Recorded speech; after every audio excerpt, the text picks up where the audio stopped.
Imagine a key, a simple, jagged piece of brass. It costs less than $2 at any hardware store in America.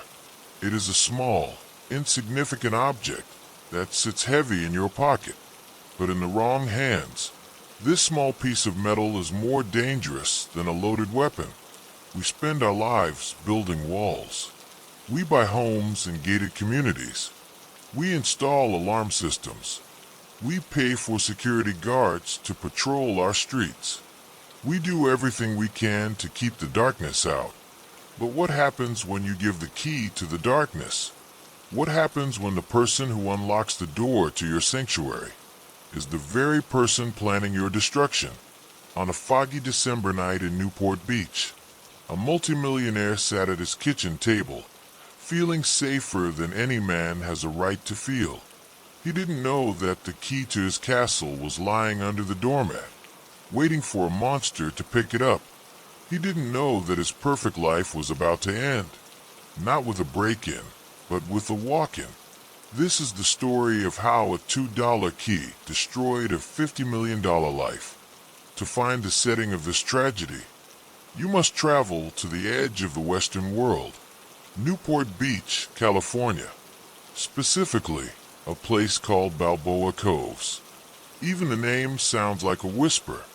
It is a place where the Pacific Ocean meets extreme wealth, a collection of man-made islands and peninsulas where every home has a dock, and every dock has a yacht. The air here is different. It smells of salt water, expensive leather, and jasmine blooming in the night. It is a world of manicured perfection, where the lawns are cut with scissors and the secrets are buried deep beneath the sand. In 1994, Bill McLaughlin was the king of this castle. At 55 years old, Bill was a man who had won the game of life. He was not just rich, he was brilliant. He was an inventor, a pioneer in the medical field, who had created a device that separated plasma from blood. It was an invention that saved lives every single day in hospitals around the world. It had made him a fortune, but Bill was not a man defined by his money. He was defined by his gentleness. He was a father who adored his children. He was a man who, despite the Ferrari in the garage and the plane in the hangar, preferred a quiet night at home with a sandwich and a glass of milk. Bill had everything, except someone to share it with. After a painful divorce, the silence of his massive waterfront home had become deafening. He was lonely, and loneliness, as we know, is a blinding fog. It makes us see things that aren't there. It makes us trust people we shouldn't. When Bill met Nanette Johnston, he thought the fog had lifted. Nanette was younger, vibrant, and beautiful. She walked into his life like a sudden burst of California sunshine. She was a mother, she was charming, and she seemed to be looking for exactly what Bill was looking for: stability, love, and a future. Bill didn't just open his heart to her, he opened his gates. He moved her into his Balboa Coves mansion. He treated her children like his own. He gave her access to his world, his social circle, and fatalistically, his checkbook. To the neighbors watching from behind their curtains, Bill and Nanette looked like the perfect second act. They were seen at the yacht club, holding hands. They were seen driving along the Pacific Coast Highway in Bill's convertible. Bill looked like a man who had been given a new lease on life. But Nanette Johnston was not a new lease on life. She was a tenant from hell. Nanette was a chameleon. She was playing a role, and she was playing it perfectly. While she smiled at Bill across the dinner table, she was living a secret life that was so dark, so duplicitous. It is hard to comprehend how she kept it straight. Nanette had a secret 6 feet 2 inches tall and weighing 250 pounds. His name was Eric Naposki. Eric was everything Bill was not.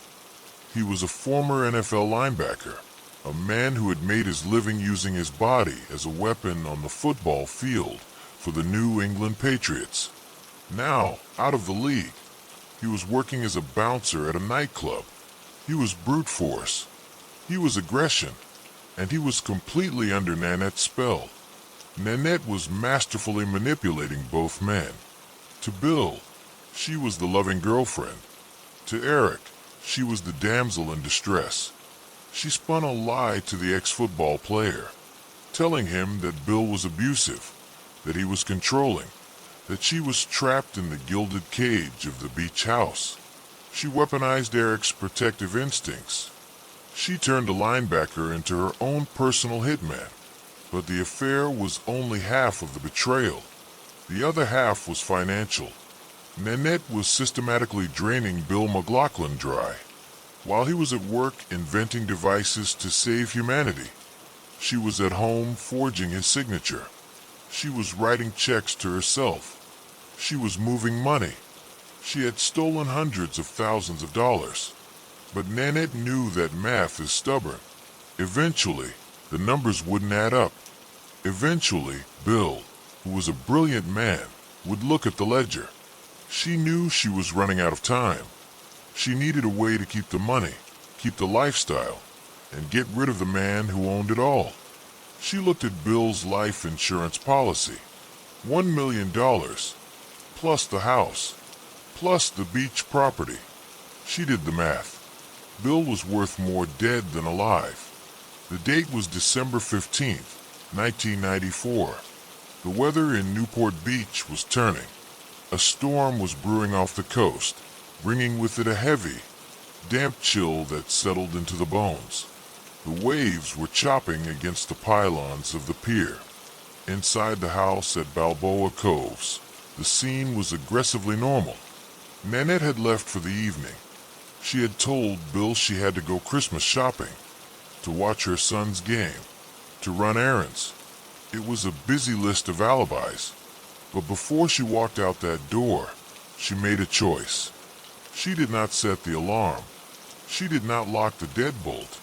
And, according to the theory that would later emerge, she left a key. A simple house key, placed carefully under the doormat outside. A welcome mat for a murderer. Bill McLaughlin was home alone with his adult son, Kevin. Kevin, who had suffered brain damage from an accident years earlier, was upstairs in his room, listening to music on his headphones. He was in his own world. Bill was downstairs in the kitchen. He had just finished his dinner. He was sitting at the table, reviewing legal patents. He had a pen in his hand. Imagine the silence of that house, the ticking of the clock, the hum of the refrigerator, the distant sound of the ocean. Bill felt safe. He was in a gated community, guarded by security, in one of the most expensive neighborhoods in America. But gates don't stop people who have been invited in.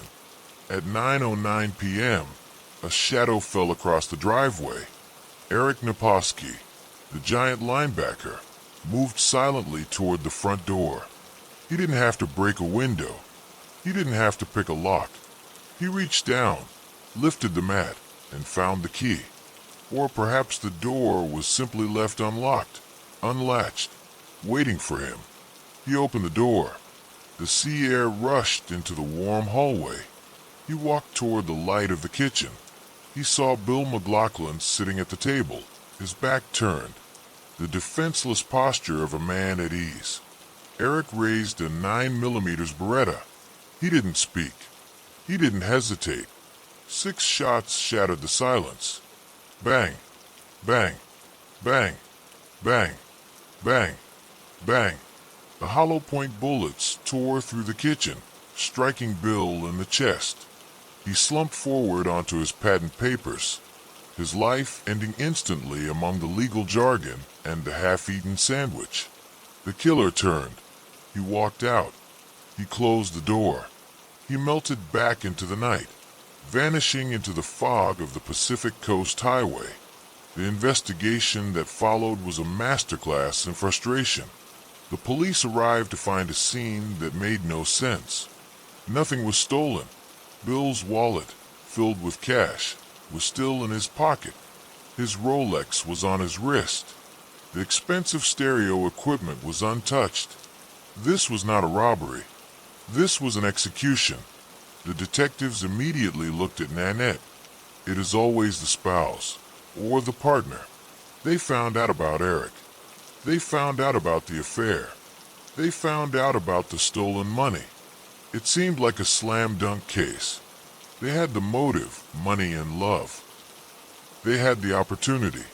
They had the weapon caliber. But they didn't have the gun. And they didn't have DNA. In 1994, CSI was not what it is today. There were no cameras on every street corner.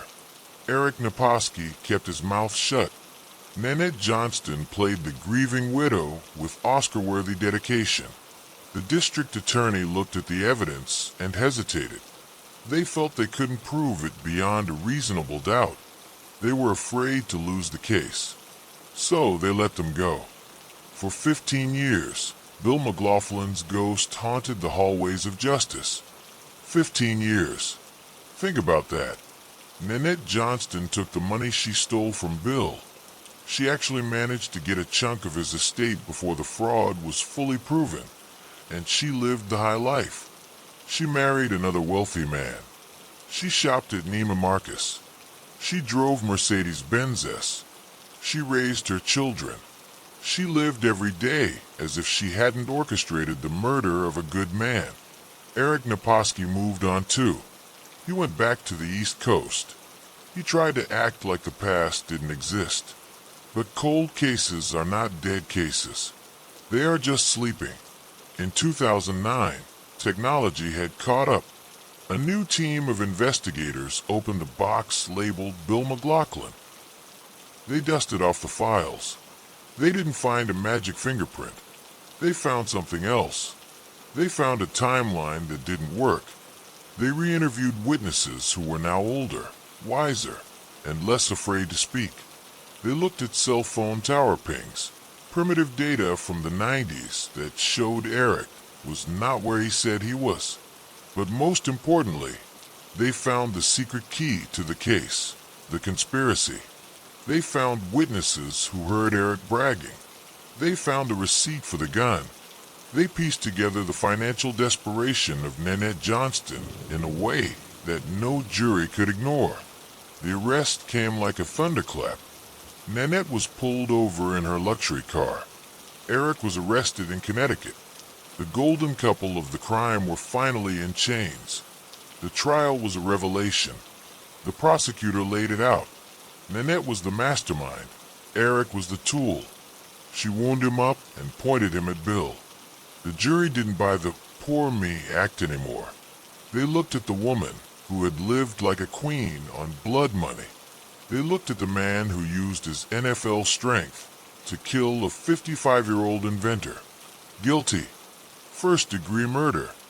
Both of them. Life in prison without parole. The tragedy of the Newport Beach mystery is not just the death of Bill McLaughlin. It is the death of trust. Bill McLaughlin did nothing wrong. He was kind. He was generous. He loved. His only mistake was leaving a key for the wrong person. The house in Balboa Coves is still there. The water still laps against the dock. But the story remains as a warning. We can build walls. We can hire guards. We can live in the safest zip codes on Earth. But the most dangerous threat is never the stranger outside the gate. It is the person sitting next to you. The one who knows the code to the alarm. The one who knows where the key is hidden. The Shark River Inlet in Neptune City, New Jersey, is a place of duality. In the summer, it is a playground. The sun bleaches the wooden docks white. The air smells of boardwalk fries and saltwater taffy. And the water is alive with the churning wakes of pleasure boats and the laughter of children jumping from the bulkheads. It is the quintessential American summer, a place where memories are gilded in gold and nostalgia. But when the season turns, when the tourists pack up their umbrellas and drive back to the suburbs, and when December settles over the Jersey shore, the river changes. The water turns a steel gray. reflecting the overcast sky. The wind bites with a damp, penetrating cold that seeps through the thickest coats. And the Route 35 bridge, a concrete artery that connects the sleepy coastal towns, becomes a lonely, desolate span of road suspended over the freezing current. It was here on this bridge, in the dead of winter, that a car was found abandoned, its hazard lights blinking rhythmically against the black void of the night, marking the beginning of a mystery that would peel back the layers of a quiet town to reveal a darkness so profound it is almost impossible to comprehend. This is not a story about a stranger lurking in the shadows. It is not a story about a random act of violence that could happen to anyone. It is a story about the people we trust the most. It is a story about the boy next door, the prom date, the best friend. It is the story of Sarah Stern and the betrayal that broke the heart of a community. To understand the tragedy of Sarah Stern, we must first step into the world she inhabited. Sarah was 19 years old in 2016. She was an artist, a free spirit, a young woman who saw the world not as it was, but as it could be. She had a vibrant, eclectic style, often changing her hair color, wearing bright clothes, and surrounding herself with art. She had grown up in Neptune City, a tight-knit working-class community where neighbors knew each other's schedules and families stayed for generations. Sarah was beloved. She had a bubbly personality that seemed to defy the heaviness of the world. But Sarah's life had not been without its shadows. Her mother had passed away from cancer 3 years earlier, a loss that had left a profound hollow in the Stern household. Sarah lived with her father, Michael, a man who doted on her, who tried his best to be both mother and father. But the house on the quiet suburban street was quieter than it used to be. Sarah felt things deeply. She felt the loss of her mother. She felt the uncertainty of her future. And she felt a deep, yearning desire to go somewhere, to be someone, to find her place in the world. She was planning to move to Canada, to start fresh, to escape the memories that lingered in every corner of her childhood home. But Sarah was not alone in her grief or her dreams. She had a circle of friends, a group of young people who had grown up together in the hallways of Neptune High School. Among them was a young man named Liam McCatasney. Liam was a fixture in Sarah's life. They had been friends since the first grade. They had shared juice boxes on the playground.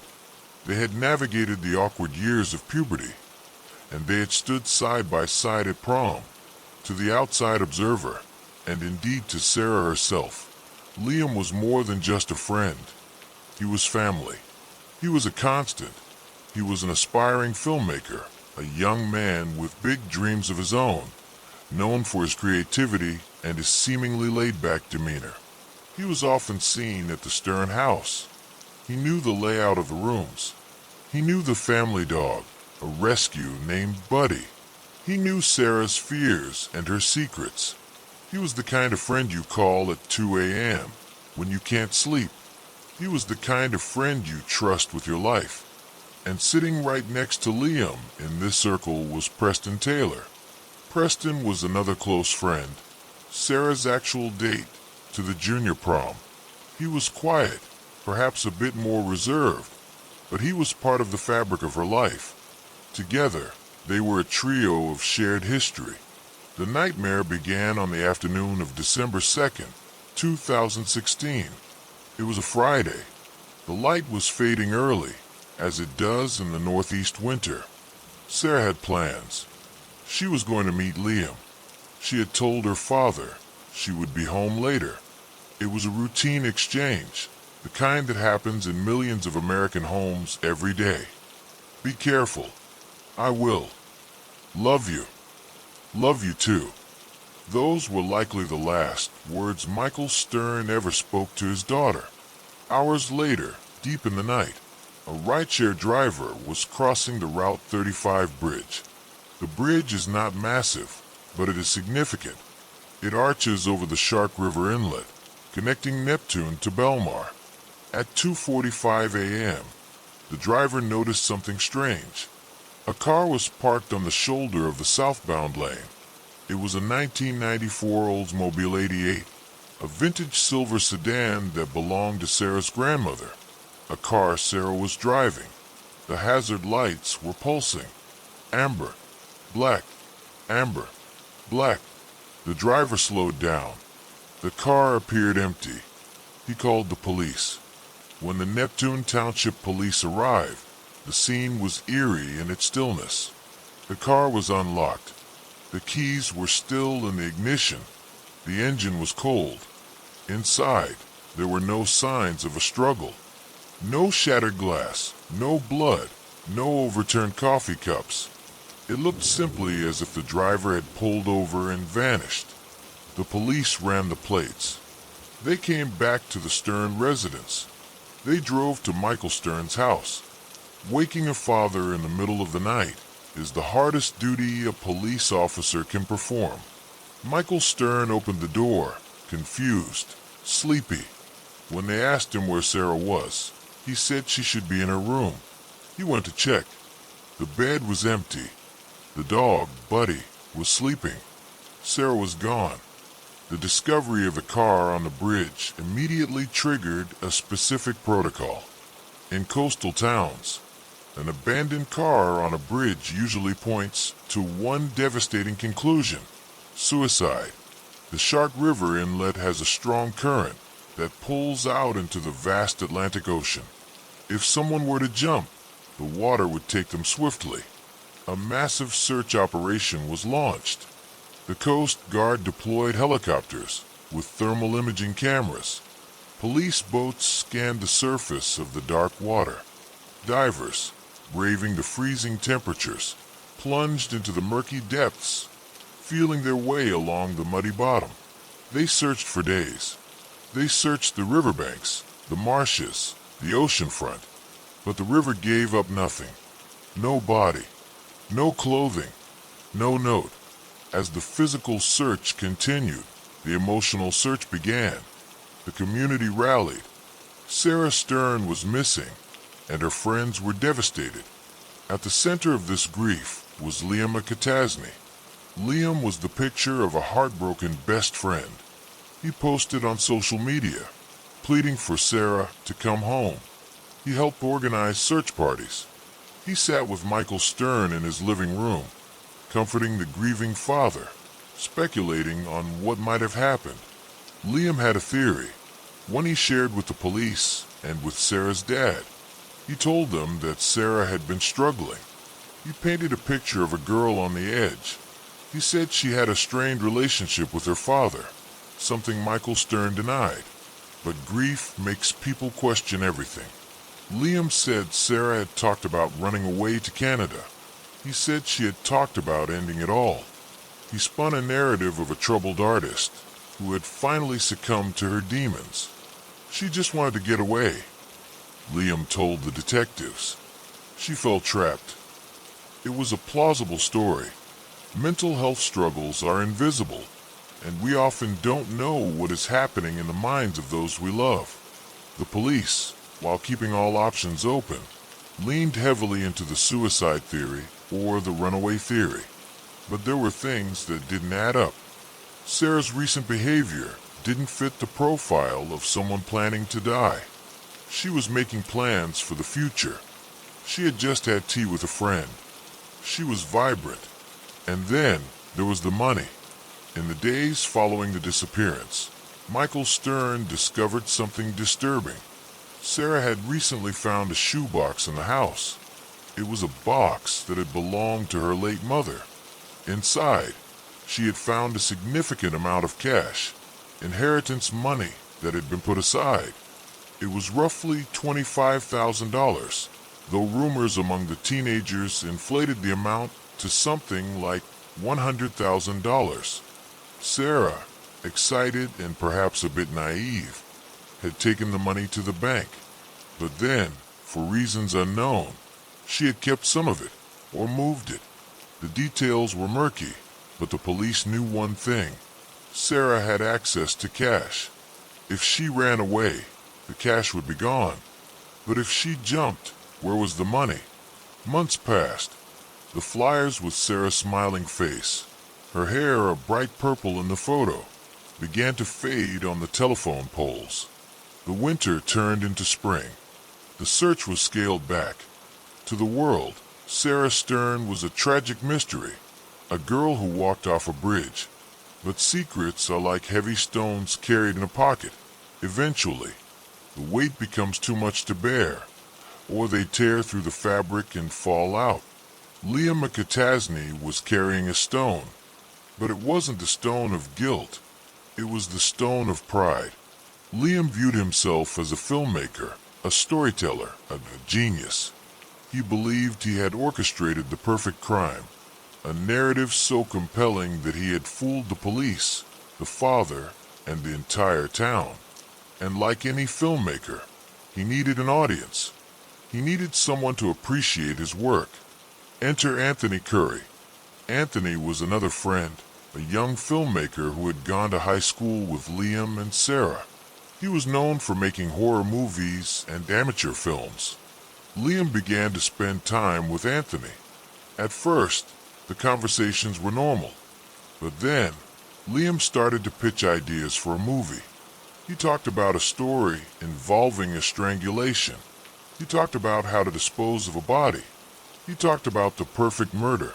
Anthony listened, at first thinking it was just creative shop talk. But as the weeks went on, the script became too specific. Liam started sharing details that weren't public knowledge. He talked about the time it takes to choke someone out. He talked about the bridge. Anthony Curry was struck by a chilling realization. Liam wasn't pitching a movie. He was confessing. Anthony was terrified. He was sitting in a car with a man he suspected was a murderer. But he knew he couldn't just go to the police with this story. He needed proof.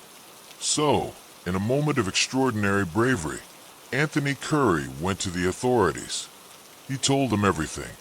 He told them that Liam McCatasney, the grieving best friend, the boy who held the candlelight vigil, had killed Sarah Stern.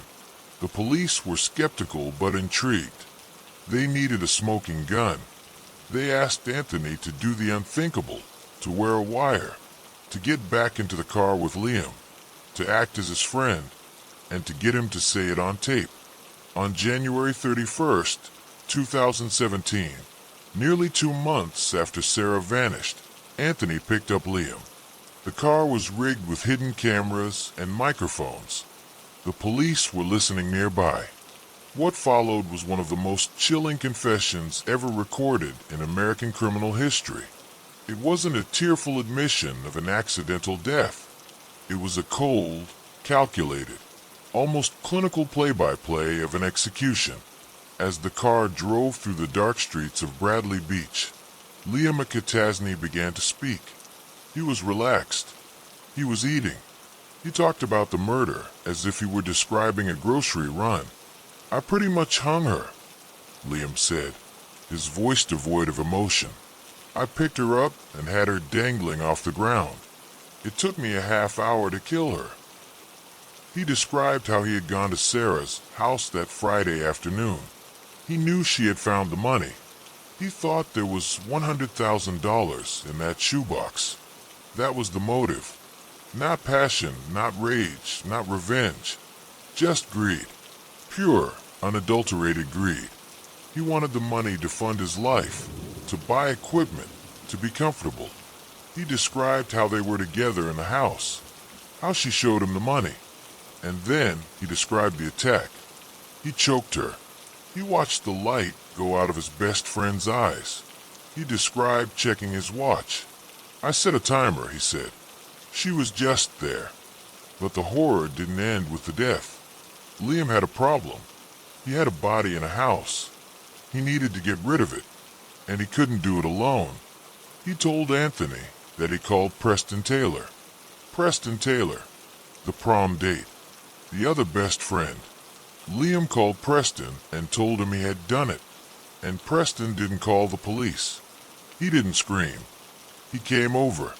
Together, the two young men moved Sarah's body.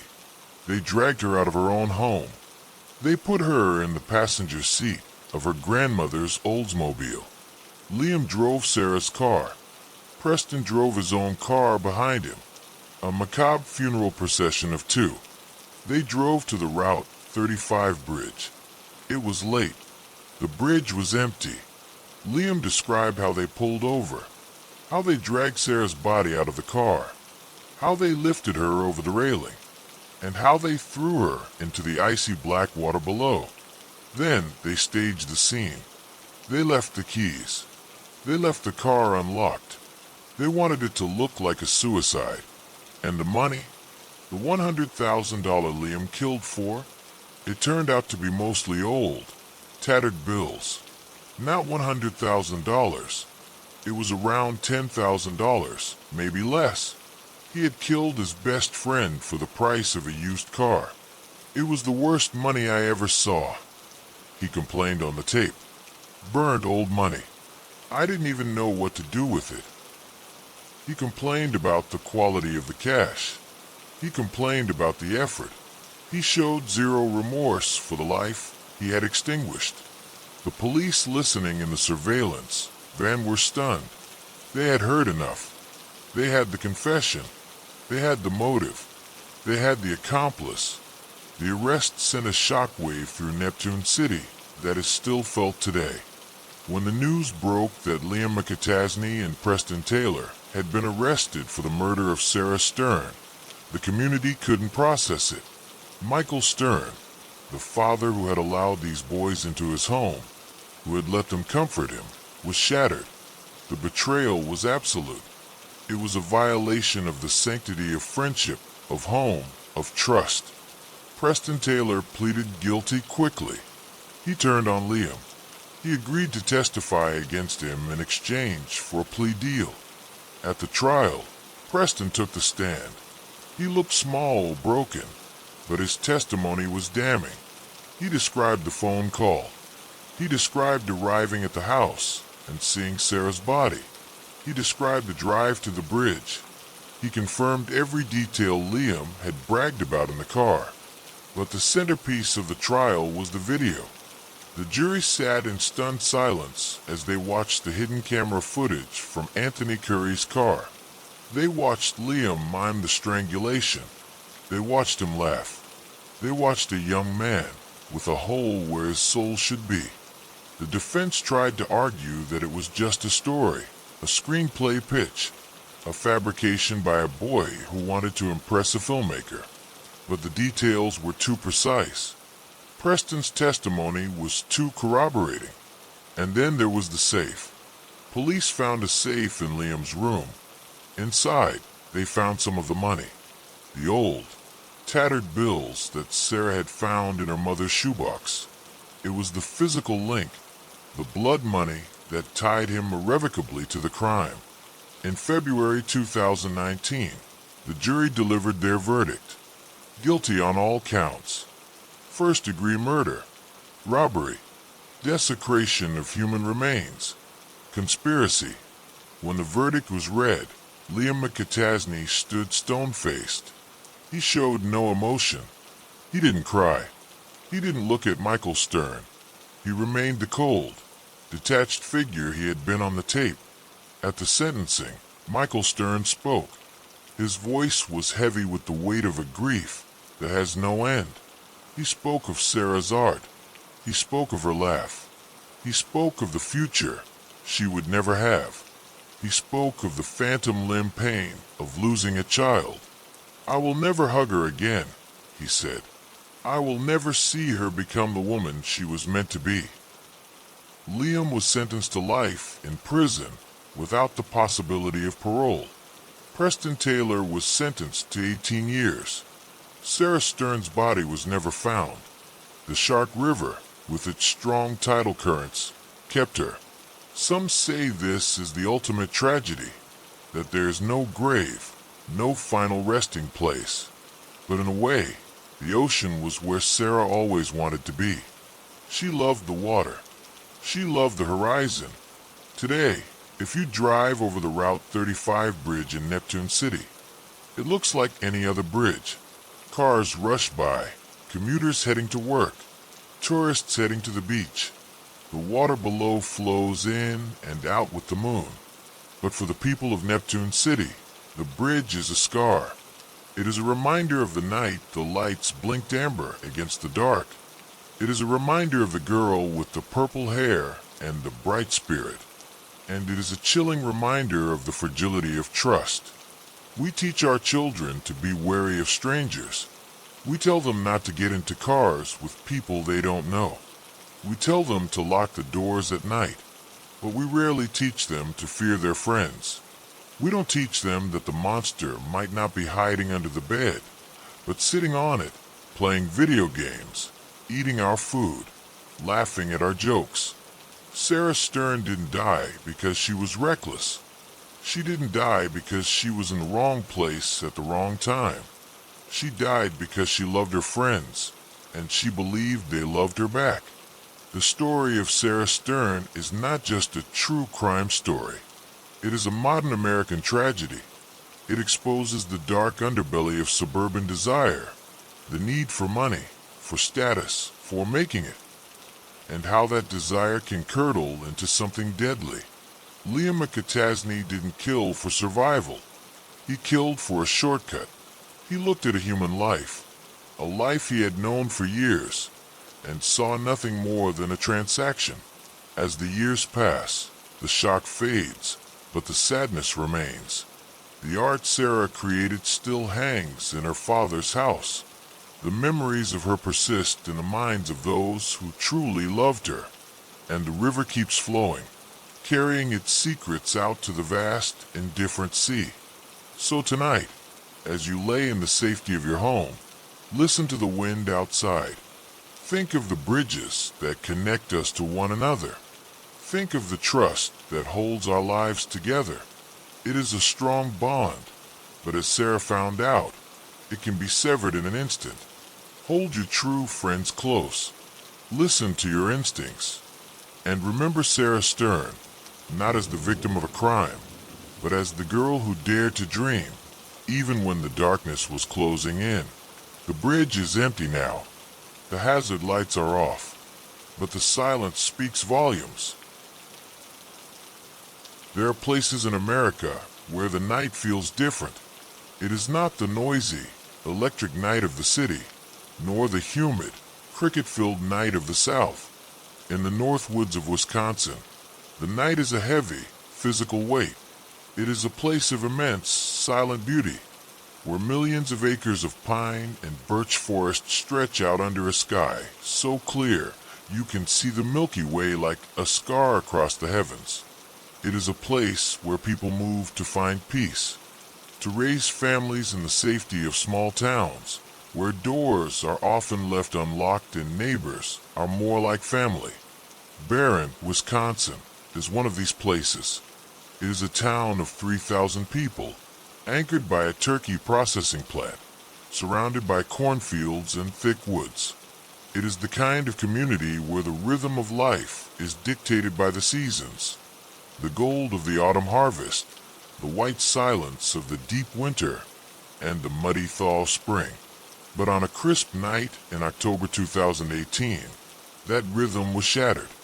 The silence of the Northwoods was broken not by the wind, but by the sound of gunfire and the shattering of a front door.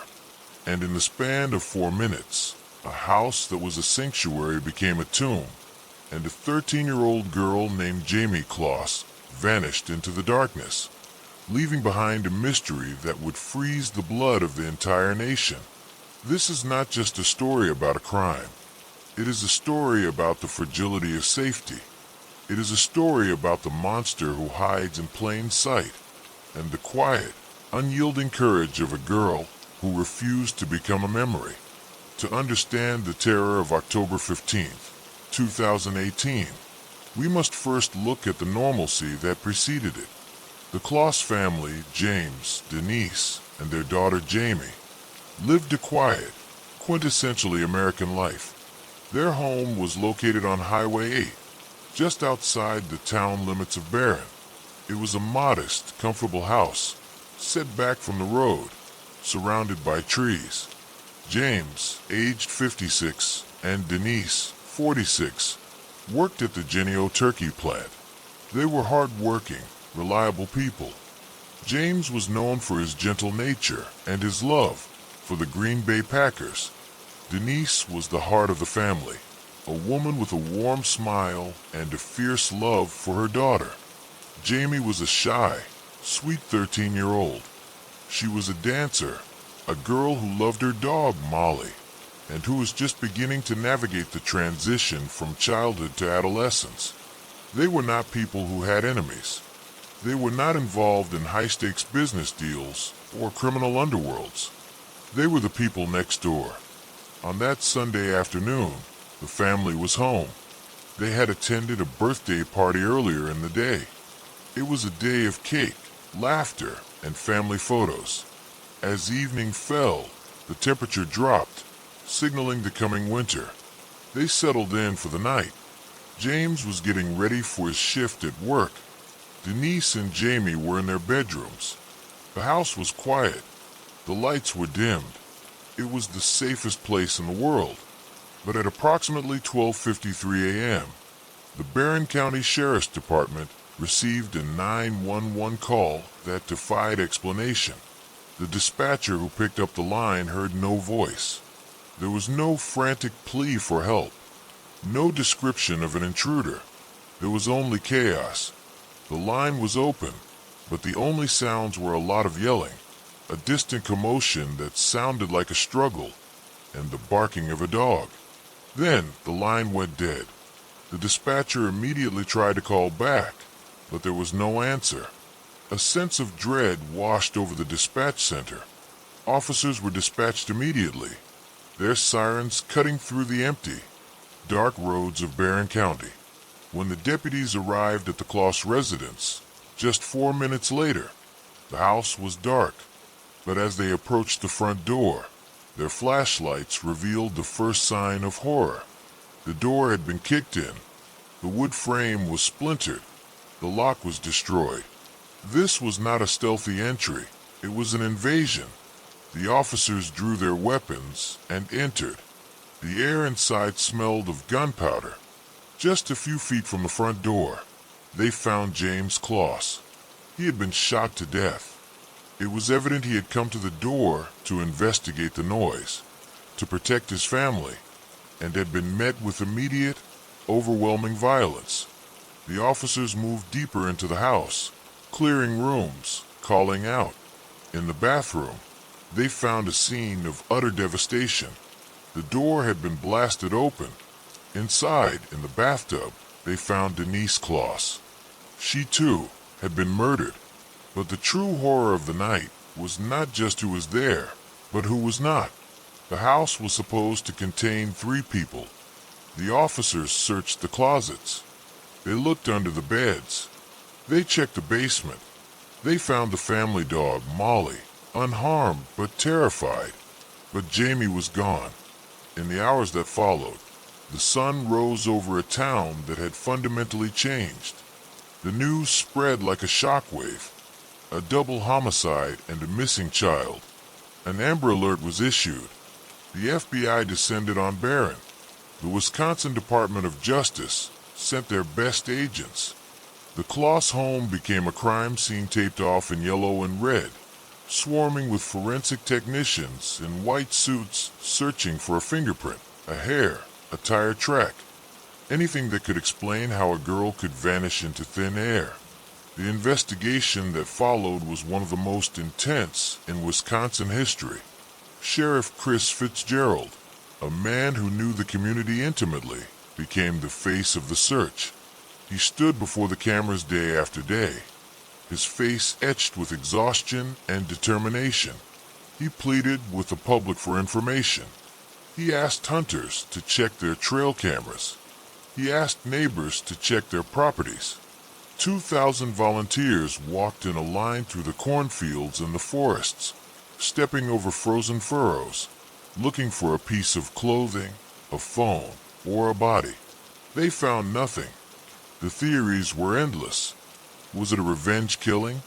Was it a drug deal gone wrong? Was it a family dispute?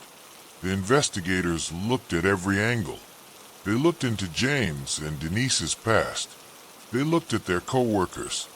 They scrubbed Jayme's social media. But every lead turned into a dead end.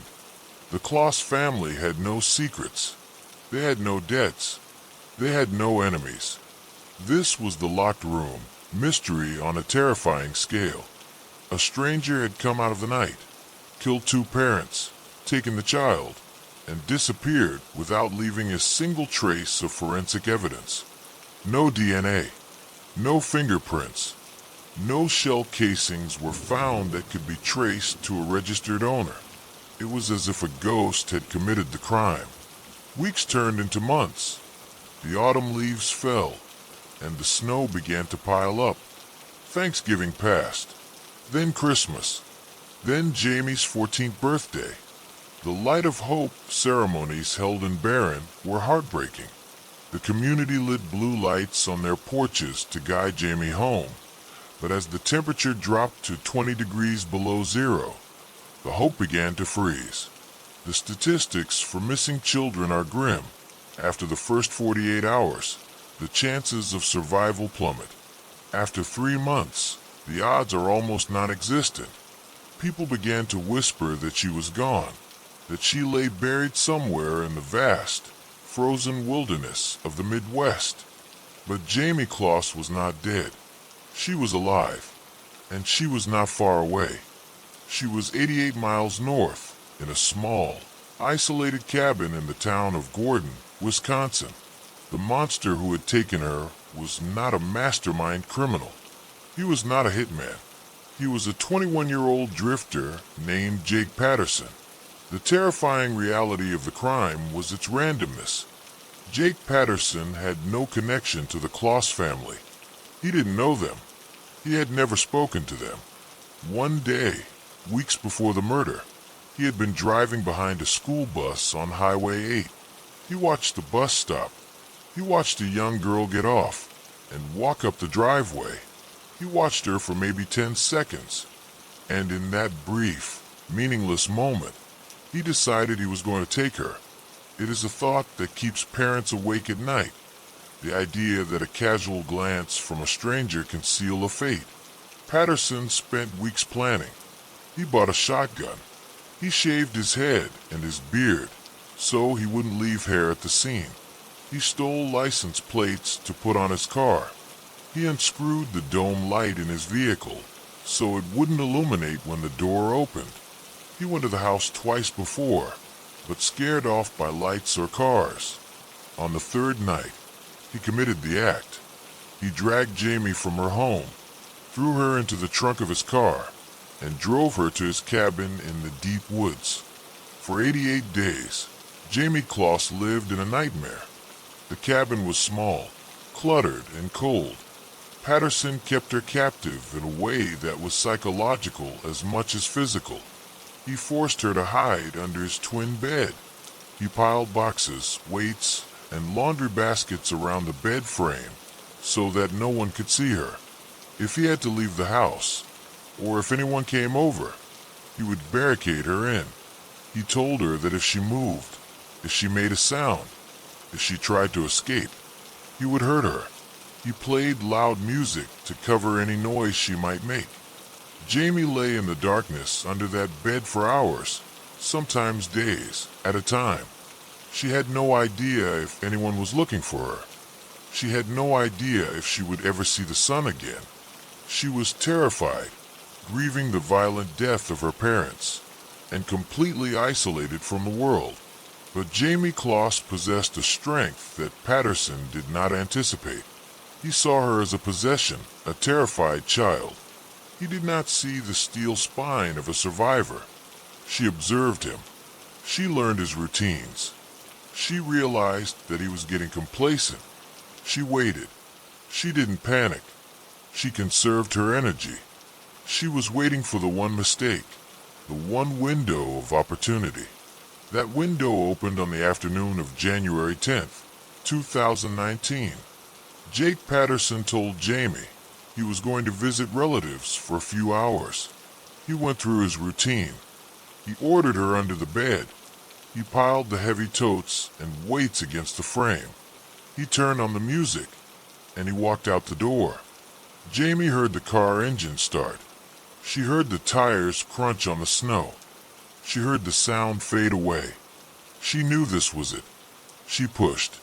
She pushed against the heavy bins that blocked her prison. She pushed with the adrenaline of a girl fighting for her life. She managed to slide the weights aside. She crawled out from under the bed. She was weak. She was malnourished. She was wearing only a pair of pajamas. She looked around the cabin. She found a pair of shoes, New Balance sneakers that were not hers, too big for her feet. She put them on. She didn't look for a coat. She didn't look for money. She walked to the door. She opened it. The air was freezing. The world was white. The forest of Gordon, Wisconsin, is dense and lonely. She stepped out into the snow.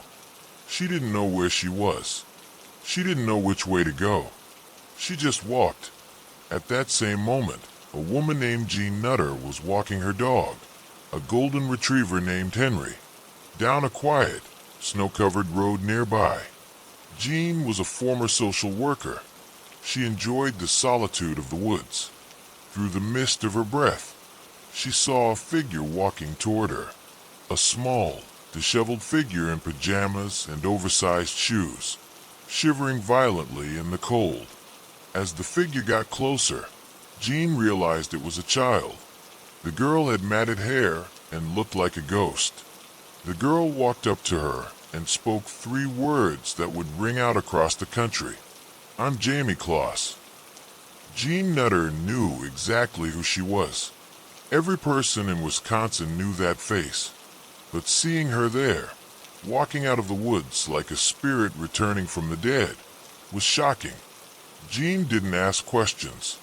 Her training kicked in. She knew the kidnapper could be nearby.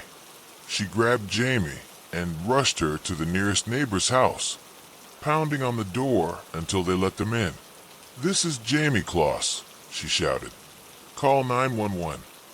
The neighbors, Peter and Kristen Kaczynskis, ushered them inside. They locked the doors. They armed themselves. They wrapped Jayme in a blanket. They offered her food and water. Jayme was calm, almost in shock, but she sat with their dog, petting it gently. Even after 88 days of hell, her gentle nature remained. The 911 call from that living room is one of the most emotional recordings in existence. "We have Jayme Closs," the neighbor said, her voice shaking. The dispatcher, miles away, couldn't believe it. Within minutes, the road was swarmed by law enforcement. But this time, they weren't looking for a body. They were coming for a survivor. As the deputies arrived to secure Jayme, another patrol car passed a red Ford Taurus on the road, driven by a young man. The officer, acting on the description Jayme had provided, turned around. He pulled the car over. Jake Patterson stepped out. He didn't fight.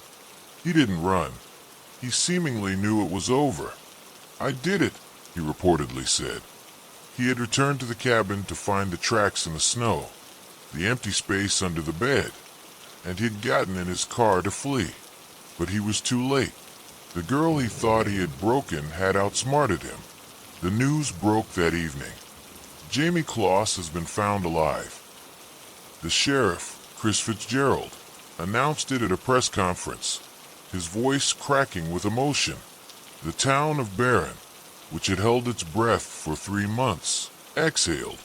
People ran into the streets. They cried. They hugged. The blue lights on the porches, which had been symbols of mourning, suddenly became symbols of celebration. It was a miracle. In the grim history of child abductions, this almost never happens. Children don't usually escape after 3 months. They don't usually walk out of the woods.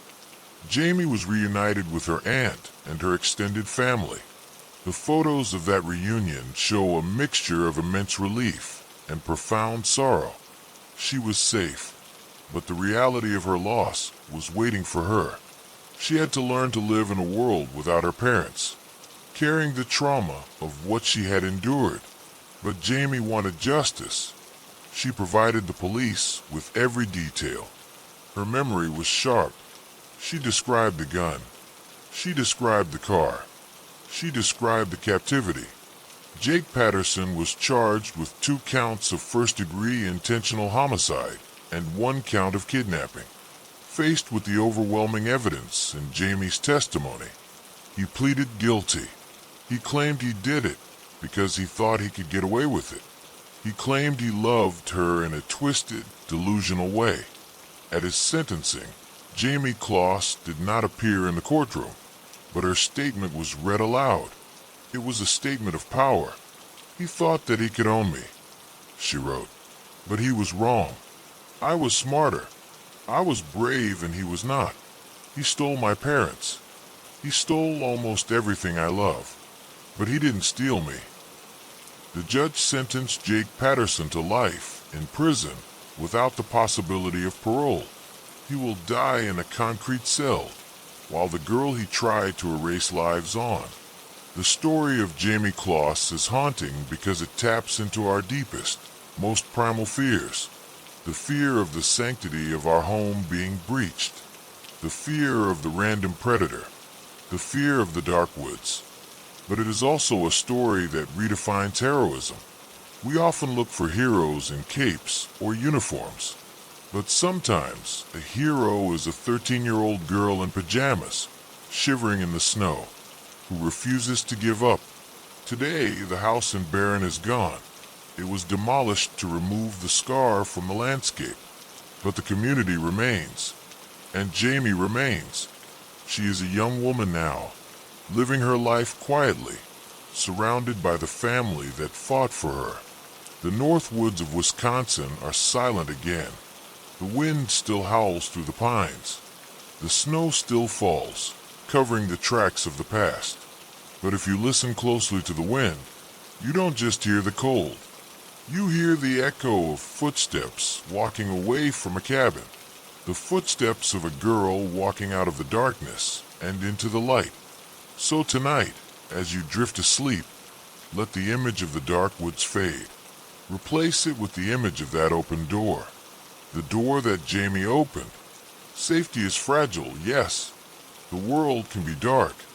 But the human spirit is a flame that is very, very hard to extinguish. Even under the weight of the snow, even under the bed of a monster, hope can survive. And sometimes, it can walk you all the way home. Tallahassee, Florida, is a city of distinct dualities. It is the capital of the Sunshine State, but it feels nothing like the neon-lit boulevards of Miami or the tourist-packed beaches of Orlando. Tallahassee is the Deep South.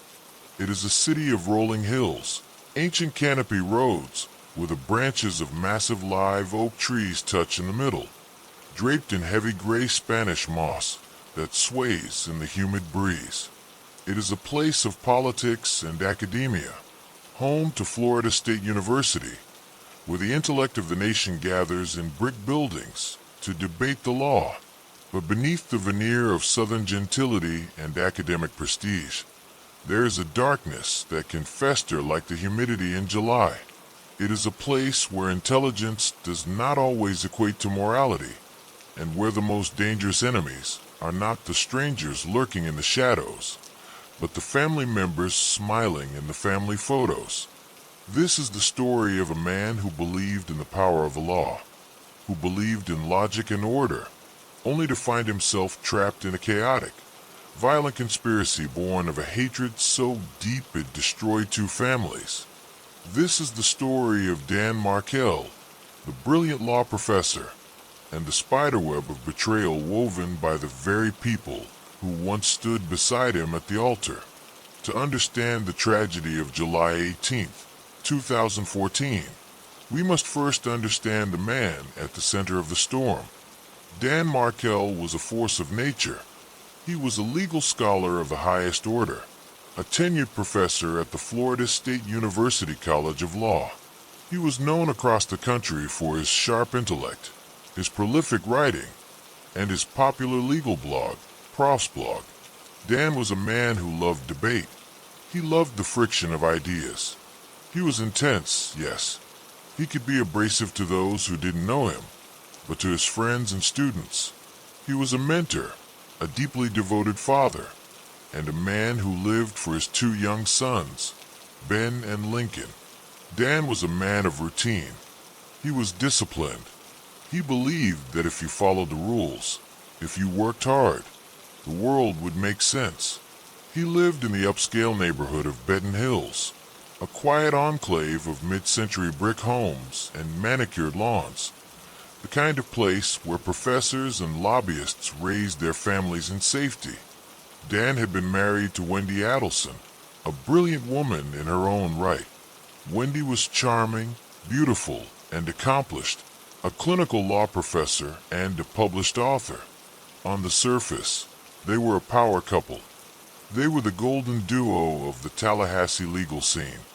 But behind the closed doors of their home, the marriage was crumbling.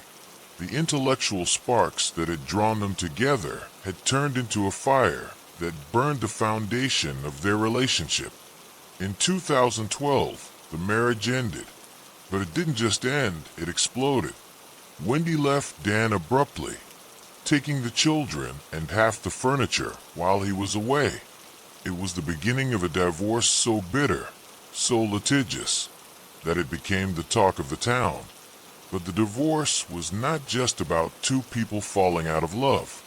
It was about geography. Wendy Adelson did not want to live in Tallahassee. She hated it. She wanted to move back to South Florida, to Coral Springs, to be near her wealthy, tight-knit family. The Adelsons were not just a family. They were a fortress. They were led by the matriarch, Donna Adelson, a woman of intense will and controlling nature, and her husband, Harvey, a successful dentist. And then there was the brother, Charlie Adelson, a flashy, wealthy periodontist in Fort Lauderdale who drove expensive cars, dated models, and fancied himself a man who could solve any problem. The Adelsons were a unit. They operated as one, and they saw Dan Markel not as a father to their grandchildren, but as an obstacle, a stubborn, legal obstacle who was keeping Wendy and the boys trapped in that godforsaken town of Tallahassee. The custody battle was war. Dan Markel, being a brilliant lawyer, fought back. He fought to keep his children in Tallahassee, where he had a right to be a father. He filed motions. He documented every slight.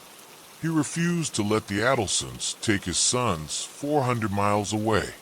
And he was winning. The court denied Wendy's request to relocate. The Adelsons were furious.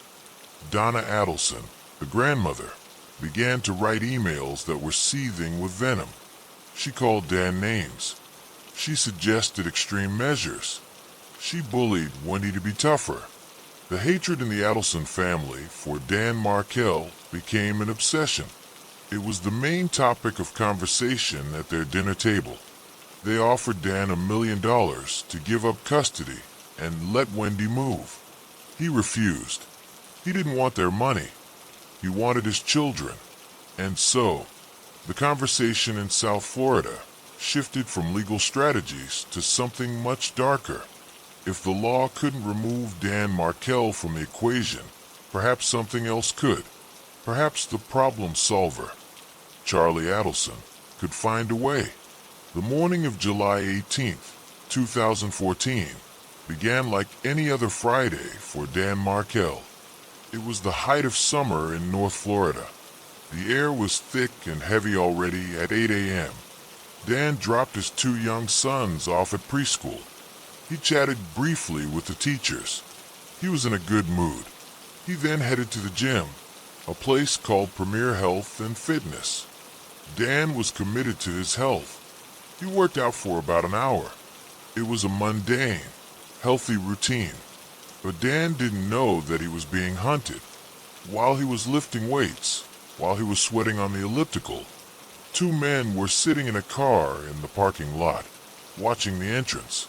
The car was a Toyota Prius, a strange choice for hitmen, perhaps chosen for its ability to blend in, to look harmless. The paint color was silver pine mica, a detail that would later become crucial. Inside the car sat Sigfrido Garcia and Luis Rivera. These were not master criminals. They were street thugs from Miami, members of the Latin Kings gang. They were rough, tattooed, and completely out of place in the upscale, academic world of Benton Hills. They had driven up from Miami the day before a long, boring drive through the spine of Florida, carrying a gun and a promise of money. At around 11 a.m., Dan Markel finished his workout. He walked out to his car, a black Honda Accord. He got in and started the engine. He was still talking on his cell phone, having a conversation with a colleague about a paper he was writing. He drove out of the gym parking lot. The silver pine mica Prius pulled out behind him. The drive to Dan's house was short. He drove down the tree-lined streets, the sunlight filtering through the canopy of oaks. He turned onto Trescott Drive. He pulled into his driveway. He was still on the phone. He didn't notice the Prius pulling up right behind him. He didn't notice the figure stepping out of the passenger side as Dan sat in his car, unlocking his door to get his gym bag. Sigfrido Garcia walked up to the driver's side window. He raised a revolver. He fired 2 shots. The sound shattered the quiet of the neighborhood. The neighbor heard what sounded like a gunshot, but thought maybe it was a transformer blowing. The Prius sped away. Dan Markel, the brilliant mind, the loving father, slumped over in the driver's seat. The engine was still running. The radio was still playing. When the neighbor rushed over, he found Dan barely alive. The police arrived. The ambulance arrived. But the damage was catastrophic. Dan Markel died in the hospital the next day. The murder of a law professor in a quiet neighborhood shocked Tallahassee. It didn't make sense. Dan wasn't involved in drugs. He wasn't involved in gangs. He was an academic. The initial fear was that it was a random robbery, or perhaps a disgruntled student. But the police quickly realized this was a targeted hit. Nothing was stolen. The killer had walked up, killed him, and left. The Tallahassee Police Department began an investigation that would span years. They looked at everyone, but all roads led back to the divorce. All roads led back to the Adelsons. However, suspicion is not proof. The police knew the Adelsons hated Dan. They knew when he wanted to move, but they had no physical evidence connecting the wealthy family in Coral Springs to the gritty hitmen from Miami. The Adelsons lawyered up. They stopped talking. Wendy moved to Miami days after the funeral, taking the children, finally getting exactly what she wanted. It seemed, for a terrifying moment, that they had gotten away with the perfect murder. But the police had one clue: the Prius. A bus camera, a stroke of absolute luck, had captured the Prius following Dan's car just moments before the murder. Another camera captured it at a toll booth on the highway. Through painstaking analysis, they identified the car. They traced it to a rental agency in Miami, and the man who rented it was Luis Rivera. The police dug into Rivera and his associate, Sigfrido Garcia. They found phone records. They found that on the day of the murder, and the days leading up to it, there was a flurry of phone calls. Garcia called Rivera. Rivera called Garcia. But most importantly, Garcia was calling a woman named Catherine Magbanua. Catherine Magbanua was the missing link. She was the bridge between the two worlds. She was the mother of Sigfrido Garcia's children. But she was also dating someone else. She was dating Charlie Adelson. The Spiderweb began to come into focus. The police theorized that the Adelsons, specifically Charlie and his mother Donna, wanted Dan gone. Charlie used his girlfriend, Catherine, to hire her ex-boyfriend, Sigfrido, to do the job. It was a twisted, incestuous loop of violence. Yet, despite this web of connections, the police needed more. They needed to hear the Adelsons admit it. They needed a confession. So, the FBI stepped in. They devised one of the most brilliant and risky undercover operations in recent history. They called it the Bump. In the spring of 2016, nearly 2 years after the murder, an undercover FBI agent approached Donna Adelson outside her condo in Miami Beach. He bumped into her, hand-delivered a flyer with a picture of Dan Markel on it, and said a few terrifying words. "We know what your son did. We want money, or we go to the police." It was a bluff, a trap designed to create panic, and it worked perfectly. Donna Adelson was rattled. She immediately called her son, Charlie. The FBI was listening. They had wiretaps on the phones. The conversations that followed were a masterclass in coded guilt. Donna and Charlie spoke in riddles. They didn't say hitman or murder. They talked about the TV. "Did you fix the TV?" Donna asked. "I'm working on it," Charlie replied. They talked about the gift for Wendy. They met in person at a noisy sushi restaurant, the Dolce Vita, to discuss the extortion attempt. But the FBI had anticipated this. They had agents sitting at the next table. They had recording devices in the restaurant. While the audio in the restaurant was difficult to hear because of the background noise, the experts went to work. They enhanced the audio, and what they heard was Charlie Adelson explaining the blackmail to Catherine Magbanua, connecting the dots, discussing the payment, panic in his voice. In 2016, the dominoes began to fall. Sigfrido Garcia was arrested. Luis Rivera, already in jail for another crime, realized the ship was sinking. He flipped. He pleaded guilty to second-degree murder and agreed to testify against the others. Rivera's testimony was the key that unlocked the door. He sat on the stand, a hardened gang member, and told the story of the drive to Tallahassee. He described the gun. He described the owl he saw in the trees before the shooting, a strange, almost supernatural detail that corroborated his presence. He described how Sigfrido pulled the trigger, and he described the motive. The lady wants her kids back. Sigfrido Garcia was convicted and sentenced to life in prison. Catherine Magbanua, the conduit, stood trial. She held out for a long time, refusing to turn on Charlie. Her first trial ended in a hung jury, but the state didn't give up. They retried her, and in 2022, she was convicted of first-degree murder. Faced with life in prison, Catherine finally broke. She decided to tell the truth. She confirmed everything. She pointed the finger directly at Charlie Adelson. In 2023, nearly a decade after the murder, Charlie Adelson stood trial in a Tallahassee courtroom. The maestro, the rich dentist who thought he was smarter than the police, sat at the defense table. The prosecution played the tapes.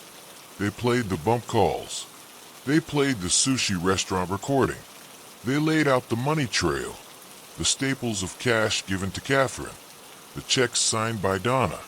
Charlie took the stand in his own defense.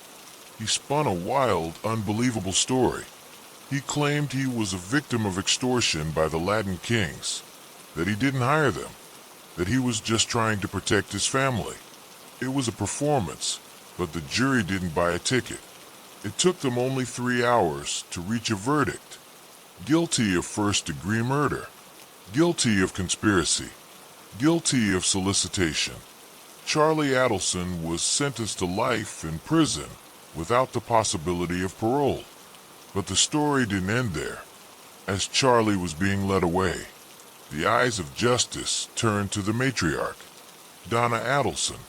Within days of her son's conviction, Donna and her husband Harvey booked one-way tickets to Vietnam, a country with no extradition treaty with the United States. They were fleeing, but the FBI was watching. On November 13th, 2023, just as they were about to board their flight at Miami International Airport, the FBI swooped in. They arrested Donna Adelson on the jetway, the woman who had written the hateful emails, who had pushed for the solution, who had washed the money, was finally in handcuffs. She is currently sitting in the Leon County Jail, waiting for her trial, facing the same fate as her son. The tragedy of Dan Markel is a story of Shakespearean proportions. It is a story about the arrogance of wealth. The Adelsons believed that their money and their status made them untouchable. They believed they could rewrite the laws of custody with a bullet. They treated Dan Markel not as a human being, but as a problem to be erased. But they underestimated the persistence of the Tallahassee police. They underestimated the relentless drive of the FBI, and they underestimated the power of the truth. Dan Markel is gone. His sons are growing up without their father. The brilliant legal mind has been silenced, but his legacy remains. The Markel Act has been discussed in legislation to protect grandparents' visitation rights in cases of murder. His friends and students continue to keep his memory alive. Today, the house on Trescott Drive is quiet. The moss still hangs from the oak trees in Benton Hills. The cicadas still buzz in the summer heat, but the spiderweb has been torn down. The conspirators are in cages, and the lesson of the Tallahassee trap rings clear. You can have all the money in the world. You can have all the degrees. You can drive the nicest cars, but you cannot outrun your own shadow. You cannot bury the truth under the Florida sand. Betrayal may start in the heart, but it ends in the light of day. Dan Markel was a man who believed in the law, and in the end, it was the law, slow, methodical, and unyielding, that finally brought him peace. In the summer of 1976, the United States was in the midst of a celebration. It was the bicentennial year. The country was painted in red, white, and blue. There was a sense of looking back at history, of celebrating 200 years of freedom and resilience.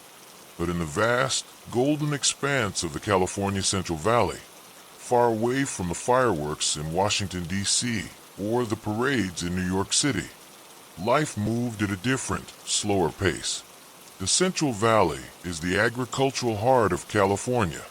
It is a landscape of endless horizons, where fields of cotton, almonds, and corn stretch out as far as the eye can see, broken only by the straight lines of dusty highways and the shimmering heat waves rising from the asphalt. It is a place of hard work, of family farms, and of small towns where everyone knows everyone. One of these towns is Chowchilla. In 1976, Chowchilla was a quiet community of dairy farmers and agricultural workers. It was a place where doors were left unlocked, where children rode their bikes until the streetlights came on, and where the summer heat was a physical weight that dictated the rhythm of the day. On July 15th, a Thursday, the temperature had climbed into the 90s. The air was thick with the smell of dry earth and cut hay. It was a day that felt exactly like the day before, and presumably like the day to follow. At Dairyland Elementary School, summer school was in session. For the children of the valley, summer school wasn't a punishment. It was a place to see friends, to swim in the school pool, and to escape the boredom of the long vacation. As the afternoon sun began to dip lower in the sky, casting long shadows across the playground, the final bell rang. 26 children, ranging in age from 5 to 14, gathered their towels and their lunch pails and headed for the yellow school bus waiting at the curb. The bus was a 1966 International Harvester, painted the iconic school bus yellow. with black lettering on the side that read Chowchilla Union High School District. Behind the wheel sat Ed Ray. Ed was a fixture in the community. He was 55 years old, a kind, gentle man who worked as a farmer when he wasn't driving the bus. He knew every child on his route. He knew their parents. He knew their stops. He was the kind of man who would wait an extra minute if he saw a child running down the driveway. He was safe. He was reliable. As the heavy doors of the bus hissed shut and Ed put the vehicle into gear, the children settled into the vinyl seats, chatting, laughing, and shaking the water from their hair after their swim. They were heading home. They were heading toward dinners and television shows and cool beds. They had no idea that they were about to embark on the longest night of their lives. The bus rumbled down the narrow country roads, kicking up plumes of dust. Ed Ray drove slowly, careful of the farm equipment that often shared the road. It was around 4 p.m. The bus was traveling south on Avenue 21, a lonely stretch of pavement surrounded by orchards. As the bus rounded a gentle curve, Ed saw something ahead. There was a white van parked in the middle of the road. The hood was up. It looked like a breakdown, a common sight in the valley. Ed Ray, being the man he was, slowed down. He couldn't just drive around. The road was too narrow. He intended to see if they needed help or if he could squeeze by. But as the bus came to a halt, the situation changed with terrifying speed. 3 men emerged from the shadows of the van. They were not mechanics. They were wearing nylon stockings over their heads, distorting their features into grotesque, featureless masks. And they were holding guns. One man carried a double-barreled shotgun. The others had pistols. They moved with a frantic energy. One of the men jumped onto the steps of the bus. Ed Ray, acting on instinct, tried to reach for a wrench he kept by the driver's seat, a tool for adjusting mirrors. But the man with the gun was faster. He pressed the barrel of the pistol against Ed's head. "Open the door," the man commanded. Ed Ray looked back at the 26 faces staring at him, eyes wide with confusion and fear. He knew that any resistance could get a child killed. He pulled the lever. The doors opened. The men stormed the bus. They were shouting, ordering the children to move to the back. They forced Ed Ray out of the driver's seat and shoved him into the rear with the students. One of the kidnappers took the wheel. The bus lurched forward, turning off the main road and bouncing down a dry canal bottom. The children were terrified. Some began to cry. The older ones tried to comfort the younger ones. Ed Ray tried to keep them calm, telling them to do what the men said, assuring them that it would be over soon. The kidnappers drove the bus into a deep thicket of bamboo and brush, a hiding spot called the Berinda Slough. There, a second vehicle was waiting, a specialized, custom-modified transport van. This was the first moment the true horror of the planning became apparent. The kidnappers herded the children and Ed Ray off the bus. They forced them into 2 vans. But these were not passenger vans. They were panel trucks, completely sealed. The interiors had been reinforced. The windows were painted over or blocked. Once the doors were locked, it was pitch black inside. The heat was stifling. 29 people, 26 kids, Ed Ray, and the kidnappers driving, were now moving in a convoy of darkness. For the next 11 hours, the children were driven around the state of California. They had no idea where they were going. They couldn't see the outside world. They could only feel the motion of the van, the turns, the stops, the acceleration. They became disoriented. They were hungry, thirsty, and terrified. The younger children cried for their mothers. Ed Ray sat in the darkness, feeling the weight of responsibility crushing him. He didn't know if they were being taken to be killed, or sold, or held for ransom. He only knew that he had to keep them quiet, keep them alive. While the vans drove through the night, panic was spreading through Chowchilla. Parents were waiting at the bus stops. 4:30 p.m. came and went. Then 5 p.m. The phones at the school district began to ring. Where's the bus? Where's Ed? The police were notified. A search grid was established. When a sheriff's deputy found the empty school bus hidden in the bamboo slough, disguised with branches, the fear turned into hysteria. It was a scene reminiscent of a movie, but it was happening in their backyard. The bus was empty. No sign of a struggle, no blood, just abandoned towels and lunch boxes. The FBI was called in. The entire state of California went on alert. It was the largest mass kidnapping in U.S. history, and nobody knew who had taken them or why. The vans finally stopped in the early hours of the morning. It was roughly 3:30 a.m. on July 16th. They had traveled nearly 100 miles north to a rock quarry in Livermore, California. The location was desolate, industrial, and quiet. The kidnappers opened the doors. The cool night air rushed in, a relief after the stifling heat of the drive. But the relief was short-lived. The men, still masked, ordered the children out one by one. They asked for their names and ages.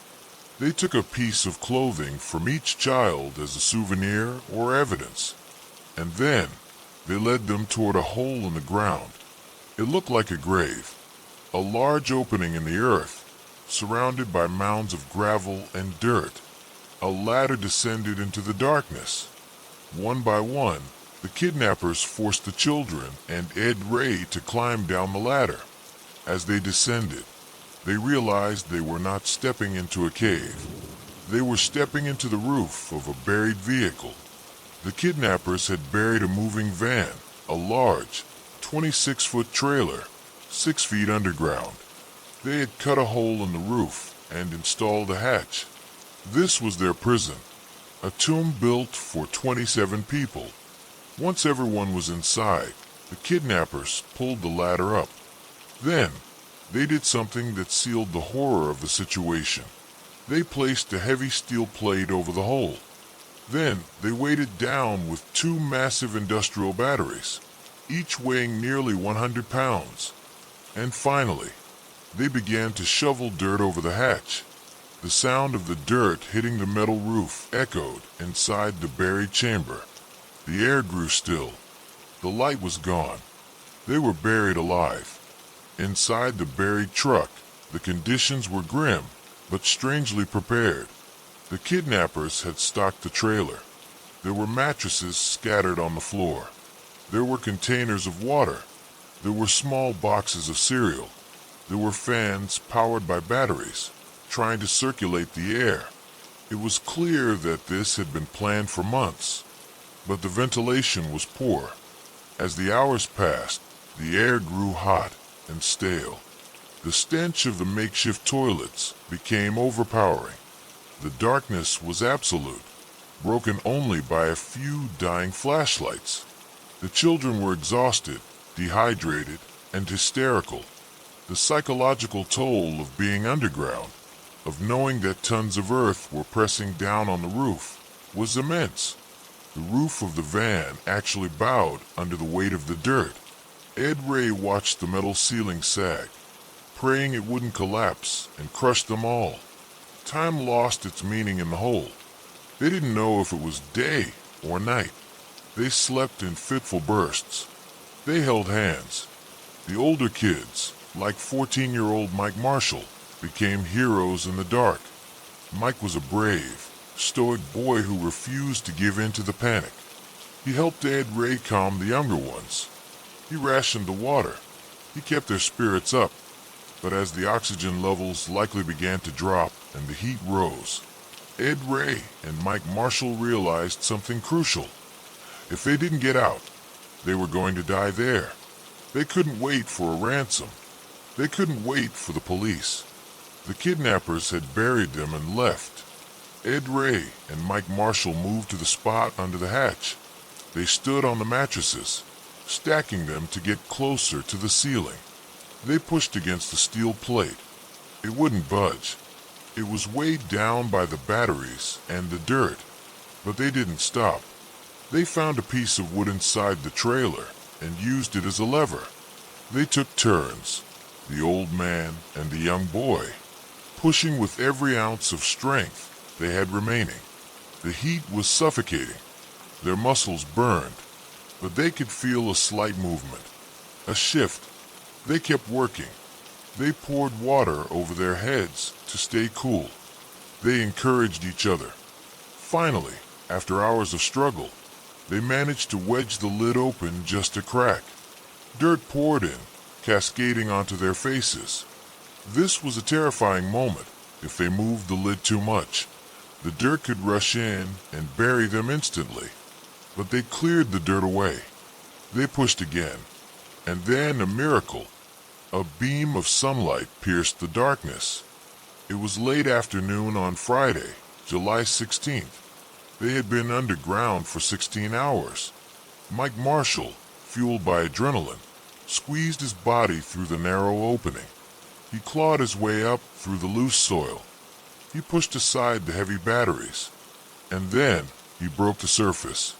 He stood up, blinking in the blinding California sun. He was covered in dust, sweat, and grime. He looked around. He was in the middle of a massive quarry. There were no kidnappers in sight. The silence of the quarry was the most beautiful sound he had ever heard. Mike reached down and helped Ed Ray climb out. Then, one by one, they pulled the other 25 children from the earth. Like ghosts rising from the grave, the children emerged, dirty, crying, but alive. They had done the impossible. They had saved themselves. The group walked toward the quarry's guard shack. The guard on duty couldn't believe his eyes. He saw an army of dusty children marching out of the wasteland. He called the police. "I have them," he said. "I have the Chowchilla kids." When the news broke, it was electric. The headline, "They are alive," ran across newspapers around the world. The reunion in Chowchilla was a scene of pure, unadulterated joy. Parents wept as they held their children. Ed Ray was hailed as a hero. Mike Marshall was celebrated for his courage. The nightmare was over, but the mystery remained. Who did this, and why? The investigation that followed was swift. The police searched the quarry. They found the buried truck, and inside the truck, they found the clues that would lead them to the perpetrators. It turned out the kidnappers were not master criminals. They were not political terrorists. They were 3 young men from wealthy families in the San Francisco Bay Area. Frederick Woods, age 24, and brothers James and Richard Schoenfeld, age 24 and 22. They were the sons of privilege. Frederick Woods' father owned the quarry where the children were buried. They had money, cars, and freedom, but they were bored. They were drifting, and they had a delusional plan. They had written a screenplay. They wanted to make a movie, but they needed money to finance their lifestyle and their dreams. They concocted a plan to kidnap a school bus, bury the children, and demand a $5 million ransom from the California Board of Education. They believed that the state would pay anything to save a busload of children. The plan failed because of a simple, ironic twist of fate. While the children were buried, the kidnappers tried to call in their ransom demand. But the phone lines at the Chowchilla Police Department were so jammed with calls from frantic parents and media from all over the world that the kidnappers couldn't get through. They tried again and again, getting only a busy signal. Frustrated and spooked, they decided to take a nap. By the time they woke up, the children had already dug themselves out and escaped. The plan had collapsed under the weight of its own publicity. The police found a draft of the ransom note in the Woods estate. They found the guns. They found a ledger detailing the costs of the kidnapping. the van, the food, the batteries. It was a crime born of entitlement and stupidity, executed with terrifying precision, but lacking any exit strategy. The three men were arrested. The trial was a media sensation. In 1978, all three were convicted of kidnapping for ransom and sentenced to life in prison without the possibility of parole. Though over the decades, through appeals and changes in the law, all three were eventually granted parole, with Frederick Woods being the last to be released in 2022. The Chowchilla kidnapping left a scar on the psyche of the nation. It changed the way we look at school buses. It changed the way we look at the safety of our children. But more than that, it is a story of resilience. The children of Chowchilla are adults now. They have families of their own. Ed Ray passed away in 2012, remembered until his last day as the guardian who never abandoned his flock. The bus itself, number 13, sat for years in a warehouse, a relic of a darker time. But if you travel to the Central Valley today, you can still feel the heat rising off the asphalt. You can see the yellow buses moving through the dust. And you can remember the 26 children and one old man who refused to be buried by the darkness. They proved that even when the earth is piled high above you, even when the air is running out, the human will to live is strong enough to move mountains. They clawed their way back to the light, and in doing so, they walked out of a nightmare and into history. As you lay in the dark tonight, safe in your bed, listen to the quiet. The air is clear. The roof above you is secure. You are free. Let the story of the buried bus fade into the past. Let the golden light of the valley soften in your mind. The road is empty now. The dust has settled. There are secrets that the earth keeps, and there are secrets that the earth rejects. In the dense, sprawling forests of New England, the ground is a tapestry of history. Stone walls from forgotten farms crisscross the woods, marking boundaries of lives long ended. Cellar holes, filled with moss and dead leaves, gape like open mouths, whispering of families who once sat by hearths that are now cold. It is a landscape of ghosts, where the trees grow tall and thick, blocking out the sun, and where the silence is so profound it feels like a physical weight. Bear Brook State Park in Allenstown, New Hampshire, is one of these places. It is 10,000 acres of white pine, oak, and maple, a place of stunning natural beauty where hikers and hunters seek solitude. But for decades, this park held a secret so dark, so convoluted, that it would baffle investigators, span the entire North American continent, and require the invention of entirely new forensic sciences to unravel. This is not just a story about a murder. It is a story about identity. It is a story about a man who was a ghost, a phantom who drifted across America, changing his name like he changed his clothes, leaving a trail of questions and bodies in his wake. And it is the story of 4 nameless souls found in the woods, who waited 30 years for the world to learn who they were. To understand the depth of this mystery, we must travel back to November 10th, 1985. The air in Allenstown was crisp, smelling of wood smoke and damp earth. It was hunting season. The woods were transitioning from the vibrant reds and golds of autumn into the stark, gray skeleton of winter. 2 brothers were moving through the underbrush near the site of an old general store that had burned down years before. They were not hunting for deer. They were hunting for scrap metal, for adventure, for the forgotten detritus of the past.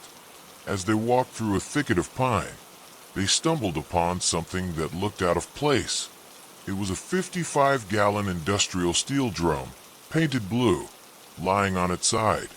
It wasn't buried, but it was nestled into the leaves, as if it had been there for a long time. It looked like trash, the kind of illegal dumping that happens on the fringes of rural towns.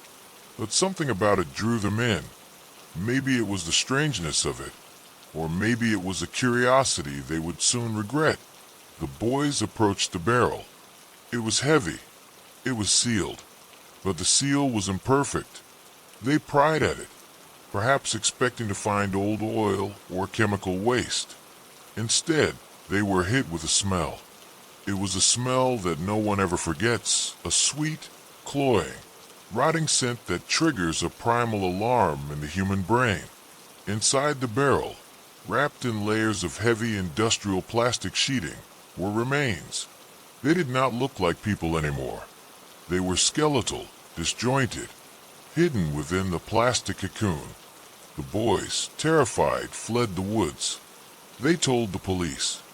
And suddenly, the quiet solitude of Bear Brook State Park was shattered by the flashing lights of cruisers and the sterile white suits of the forensic teams. When the medical examiner opened the barrel in the sterile light of the morgue, the tragedy began to take shape.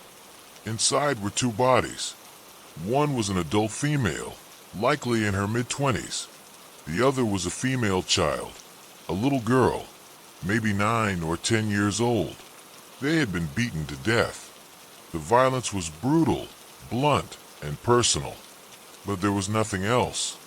No purse, no identification, no jewelry that could be traced. No missing persons reports in New Hampshire matched their descriptions. They were Jane Doe and a little Jane Doe. Ghosts in the machine. The police searched the woods. They combed every inch of the area surrounding the barrel. They found nothing. No weapon. No tire tracks. Just the silence of the pines. The case went cold almost immediately.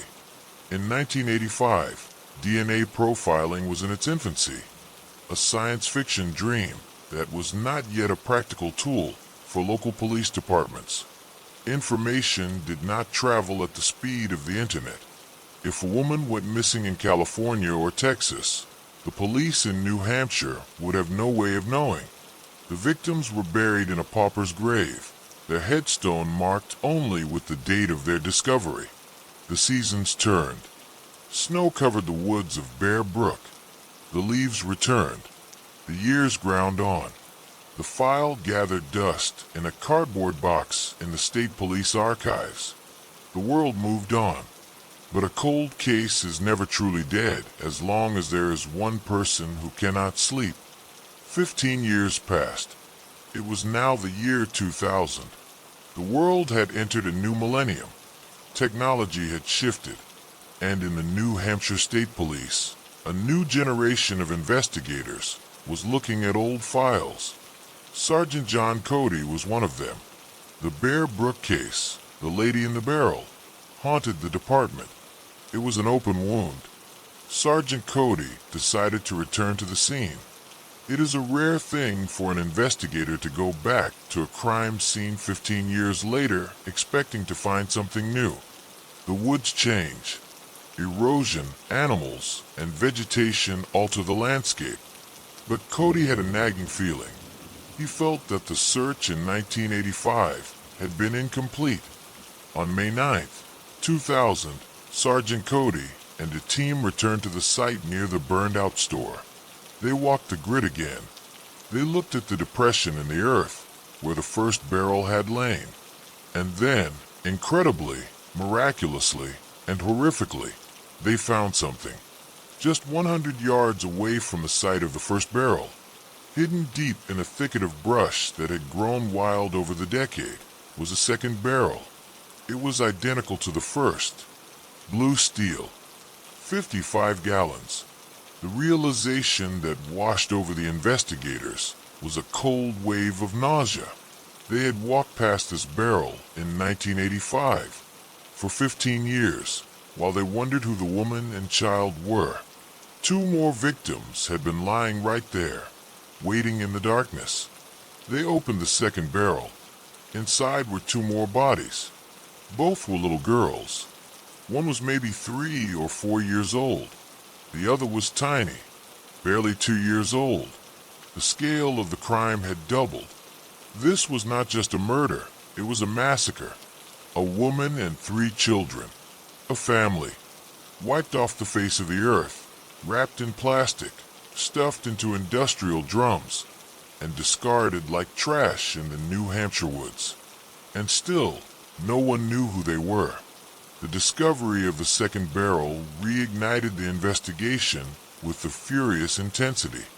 Now, they had DNA technology. They extracted samples from the bones. The results were heartbreaking. The adult woman, the oldest child, found in 1985, and the youngest child, found in 2000, were all biologically related, mother and daughters. But the middle child, the one found in the second barrel, was not related to the woman. She was not her daughter. This added a layer of confusion that baffled the detectives. Who was this third child? Was she a neighbor? A friend? A stepchild? They employed the most advanced science available. They used isotope analysis on the hair and teeth. Isotopes are like a chemical GPS.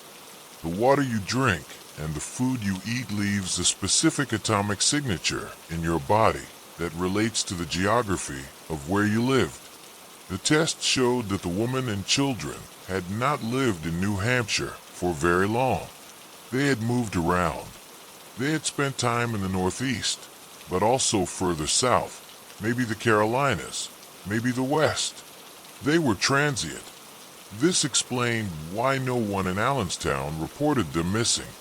They were strangers. They were drifters. The investigators released artistic renderings. They created busts of the victims' faces. They pleaded with the public. Do you know this woman? Do you recognize these smiles? Thousands of tips poured in. None of them checked out.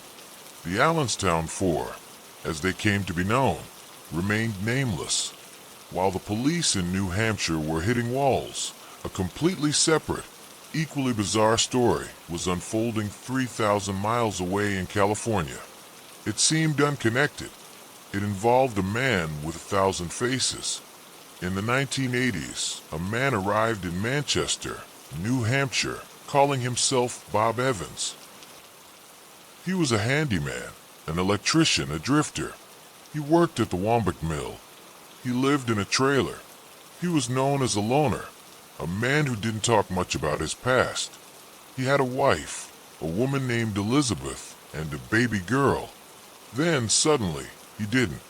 He told people his wife had left him. He left town.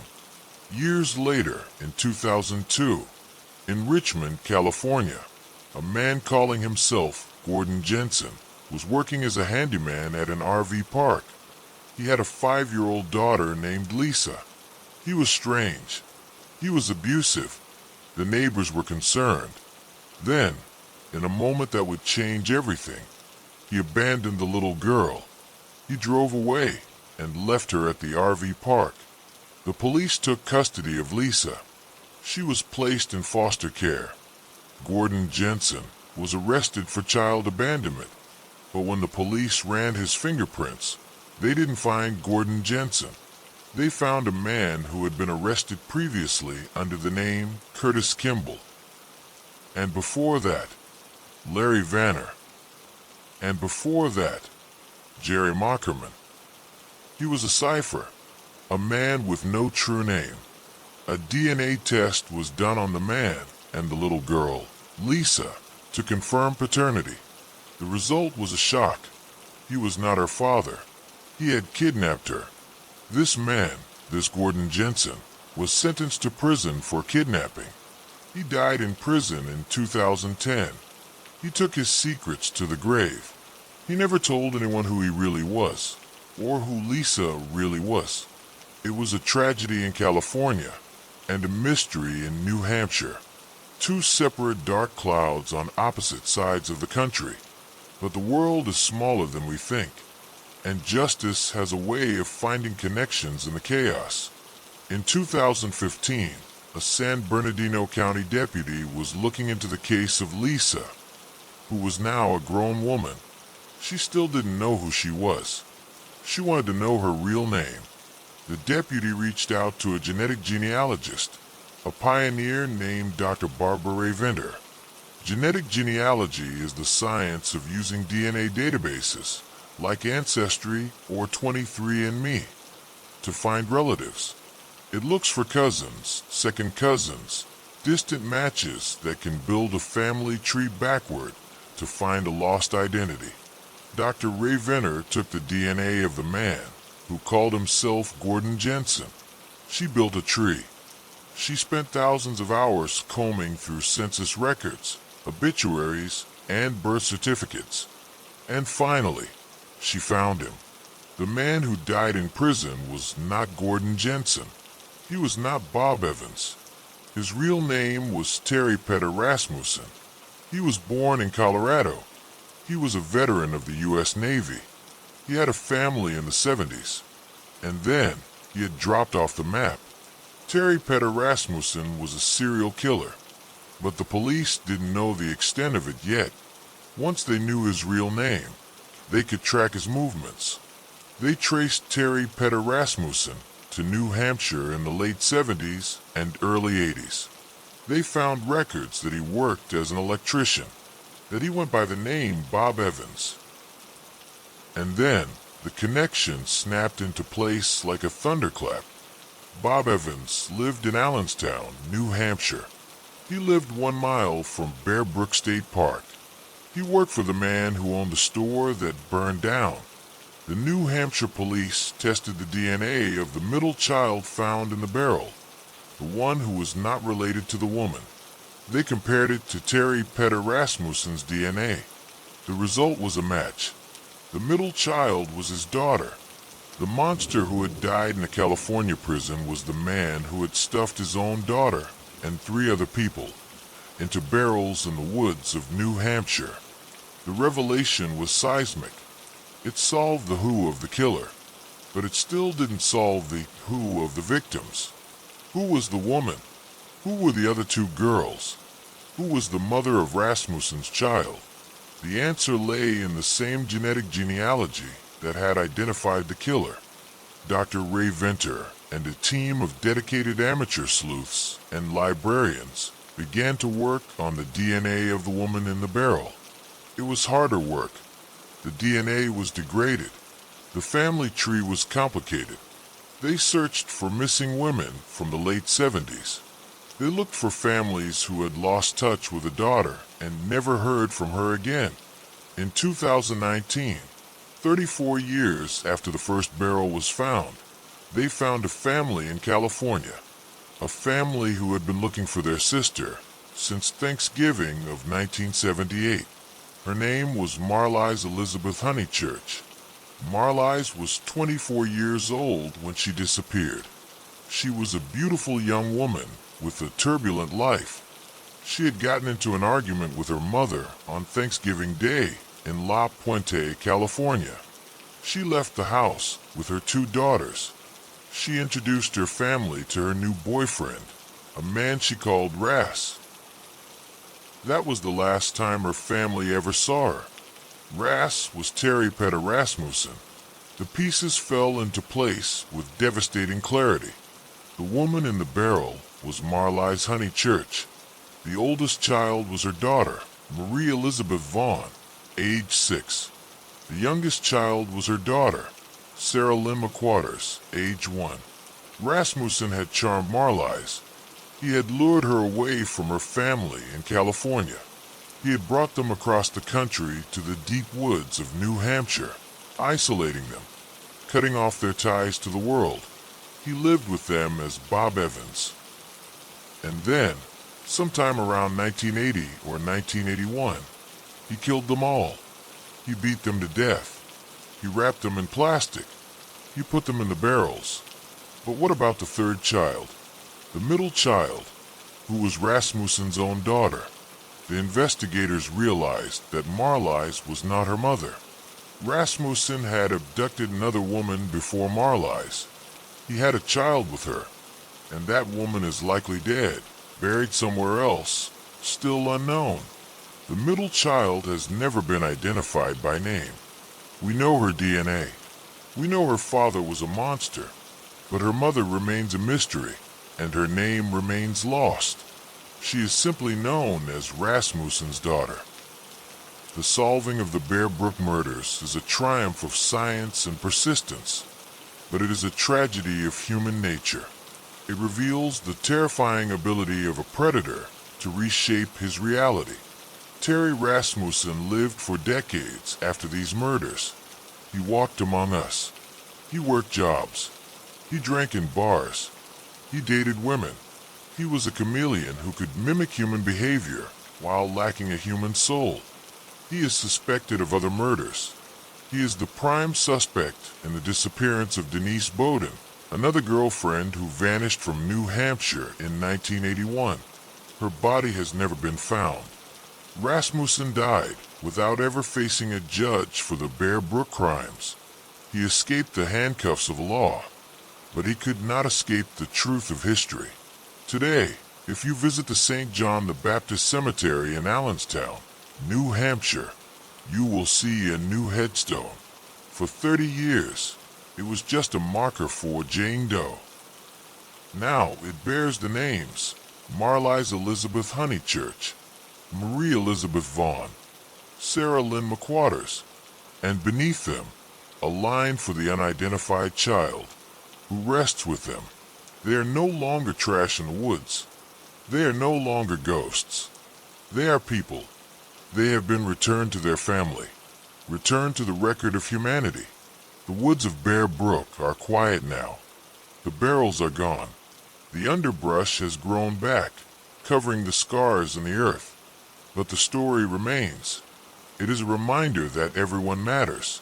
It is a reminder that no matter how deep you bury the truth, no matter how many years pass, no matter how many names a killer steals, the earth will eventually give up its dead, and science will eventually give them their names back.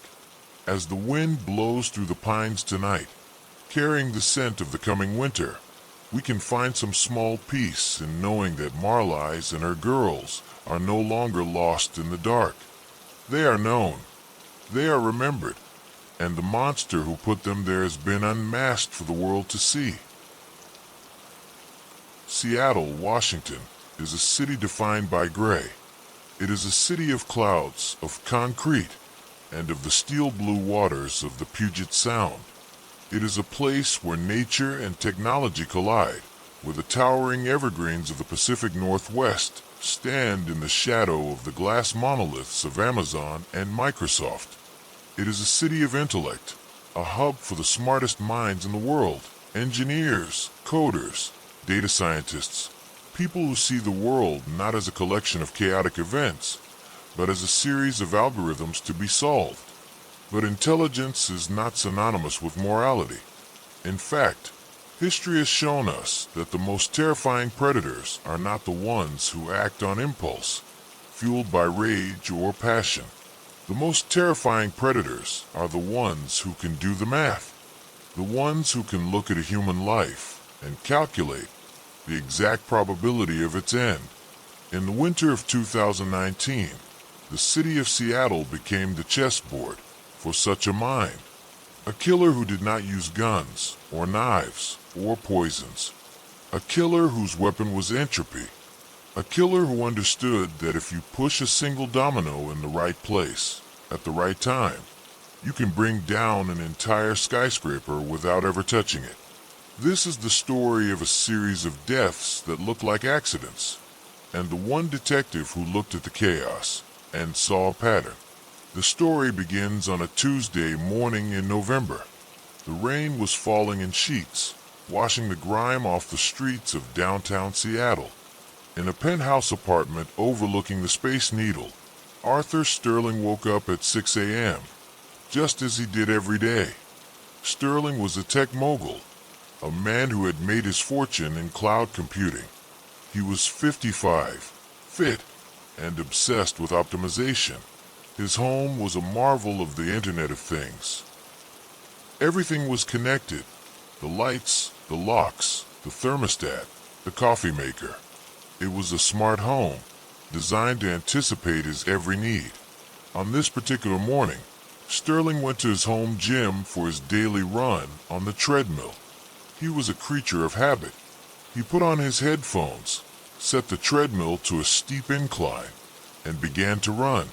At 6:45 a.m., the logs from the home security server would later show a minor glitch, a packet loss, a momentary freeze in the system that controlled the home's environmental regulation. The thermostat in the gym, sensing a drop in temperature that wasn't there, spiked the heat. Simultaneously, the smart lock on the gym door engaged. Sterling, running hard, didn't notice the temperature rising at first. He was in the zone, but then the treadmill speed control malfunctioned. Instead of holding a steady pace, it accelerated. Rapidly, Sterling tried to hit the emergency stop button. It didn't respond. He tried to jump off, but the belt was moving too fast. He lost his footing. He was thrown backward. In a cruel twist of physics, his head struck the corner of a heavyweight rack. He fell unconscious, with the heat rising to over 100 degrees and the ventilation system inexplicably shut down. Arthur Sterling didn't just die from the head trauma. He died from heat stroke in his own home, locked inside a glass box that had turned into a terrarium. When the police arrived, it looked like a tragic malfunction, a ghost in the machine. The manufacturer of the smart home system issued a recall. They blamed a firmware update. They settled with the family for millions. It was a tragedy, yes, but in the eyes of the law, it was an accident, just a statistical anomaly. Detective James Miller was not a man who believed in anomalies. Miller was a dinosaur in a city of spaceships. He was a homicide detective with the Seattle Police Department who still used a flip phone and kept his notes in a paper notebook. He wore a trench coat that smelled of stale tobacco and rain. He didn't understand algorithms, but he understood people, and something about the death of Arthur Sterling bothered him. It was too clean. It was too ironic. A man who built his life on controlling data is killed by his own data? Miller visited the scene. He looked at the treadmill. He looked at the server rack in the basement. He didn't know how to hack a computer, but he knew how to read a room. He saw no signs of forced entry. He saw no fingerprints, but he felt a presence. He felt the cold, lingering sensation of a trap having been sprung. 3 months passed. The rain kept falling. On a foggy night in February, another tragedy struck the elite circle of Seattle. This time, it was Dr. Elena Rostova, a renowned neurosurgeon. Dr. Rostova was a woman of precision. She saved lives by navigating the human brain with microscopic tools. She was also deathly allergic to bees. It was a well-known fact among her friends and colleagues. She carried an EpiPen everywhere. She was vigilant. On that Friday night, Dr. Rostova was driving her Tesla Model X along the winding cliffs of Chowchilla Drive, a scenic coastal road north of the city. It was a drive she took often to decompress. The car was on semi-autopilot, navigating the curves. According to the forensic report, at 8:23 p.m., the car's ventilation system pulled in outside air. This was normal. What wasn't normal was that inside the cabin, a canister of concentrated pheromones, specifically the alarm pheromone of the honeybee, had been triggered. It was a scent undetectable to the human nose in the mix of leather and sea air, but to the hive of wild bees located in a hollow tree just off the road, a tree that had been disturbed by a small, shaped charge explosive seconds before the car passed. It was a call to war. The swarm hit the car. Dr. Rostova panicked. The car's sensors, blinded by the mass of insects, disengaged the autopilot. She tried to take control, but she was swerving, screaming. A bee, perhaps just one, managed to get in through a vent that had been tampered with. Stuck in the open position, it stung her on the neck. Anaphylactic shock is fast. Her throat closed. She lost consciousness. The car careened off the cliff and crashed onto the rocks below. When the wreckage was found, the medical examiner ruled it a traffic accident caused by a medical emergency. A freak occurrence. Nature fighting back. But Detective Miller saw the name. Rostova. He remembered seeing her name in the obituary pages of the Seattle Times, just a few columns away from Arthur Sterling. He went back to his precinct. He pulled the files. He started looking for a connection. Sterling was tech, Rostova was medicine. They moved in different circles. They didn't attend the same parties. They didn't serve on the same boards. But Miller dug deeper. He went back 10 years. He went into the dusty archives of the King County Courthouse. And there, buried in a box of sealed records, he found it. A lawsuit. 10 years ago, a young woman named Sarah Vane had died in a hospital. It was a complicated case. She had been admitted for routine surgery. The surgery was performed by a resident, supervised by Dr. Elena Rostova. The hospital's computer system, which managed patient dosages, had crashed during the procedure, leading to an overdose of anesthesia.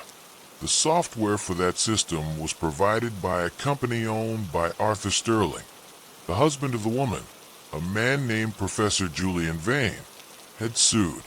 He blamed the surgeon for negligence. He blamed the software for the glitch. He lost. The court ruled it a cascade of unfortunate events.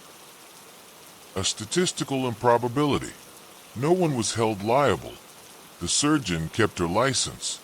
The tech mogul kept his contract. And Julian Vane, a professor of game theory and probability at the University of Washington, was left with nothing. Miller sat at his desk, the fluorescent lights humming overhead. He looked at the photo of Julian Vane. It was an old photo. Vane looked intense, scholarly, with piercing eyes behind wire-rimmed glasses. Miller looked up Vane's current status. He was still teaching. He was publishing papers on chaos theory and the predictability of human error. Miller realized he wasn't looking for a serial killer in the traditional sense. He was looking for an architect, a man who didn't pull triggers, but who adjusted the variables of the world until death became the only logical outcome. Miller decided to pay a visit to the University of Washington. The campus was beautiful, red brick buildings set against the gray sky.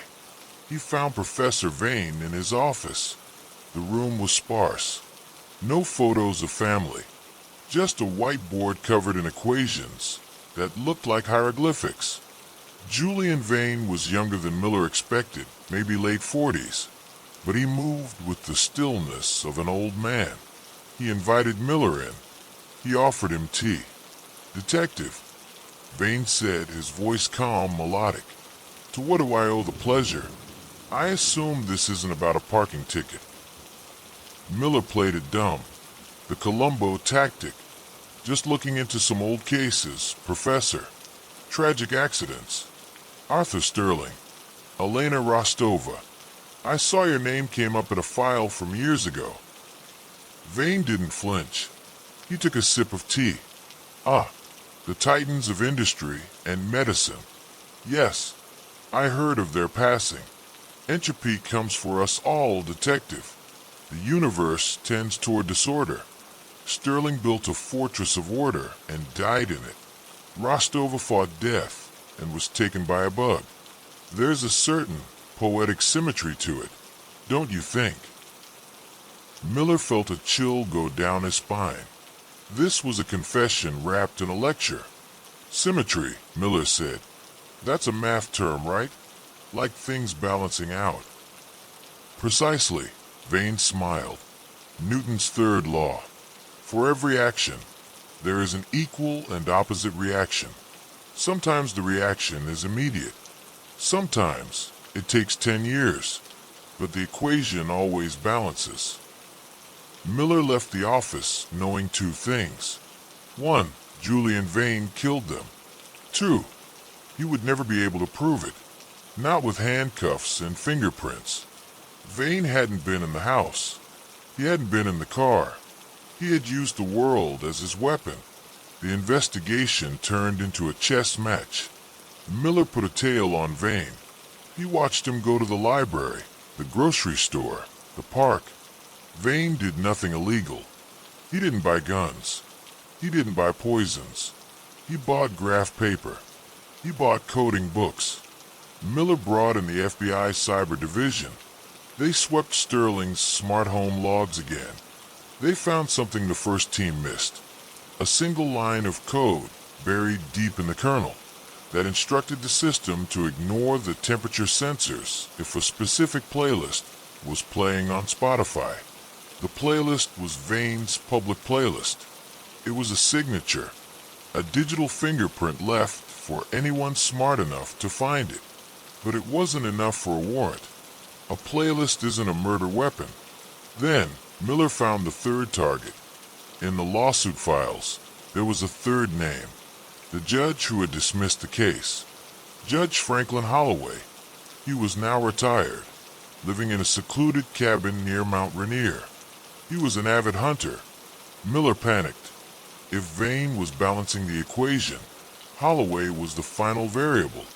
Miller called the judge. No answer. He drove out to the cabin, sirens wailing, pushing his unmarked police car to the limit on the icy mountain roads. He arrived at the cabin as the sun was setting. The judge's truck was in the driveway. Miller pounded on the door. Judge Holloway answered, looking annoyed. "What is the meaning of this?" "You're in danger," Miller said, breathless. "Professor Vane, the man from the case 10 years ago. He's coming for you." The judge laughed. "That crackpot. I haven't thought about him in a decade. I'm fine, detective. I'm just going out to check my deer stand." Miller scanned the property. It was woods, snow, and silence. How would Vane do it here? No smart home. No self-driving car. Miller walked with the judge to the deer stand. It was a wooden platform high up in an old pine tree. A ladder led up to it. "Wait," Miller said. He looked at the ladder. The wood looked old, weathered, but Miller noticed something at the base. Sawdust. Fresh sawdust on top of the snow.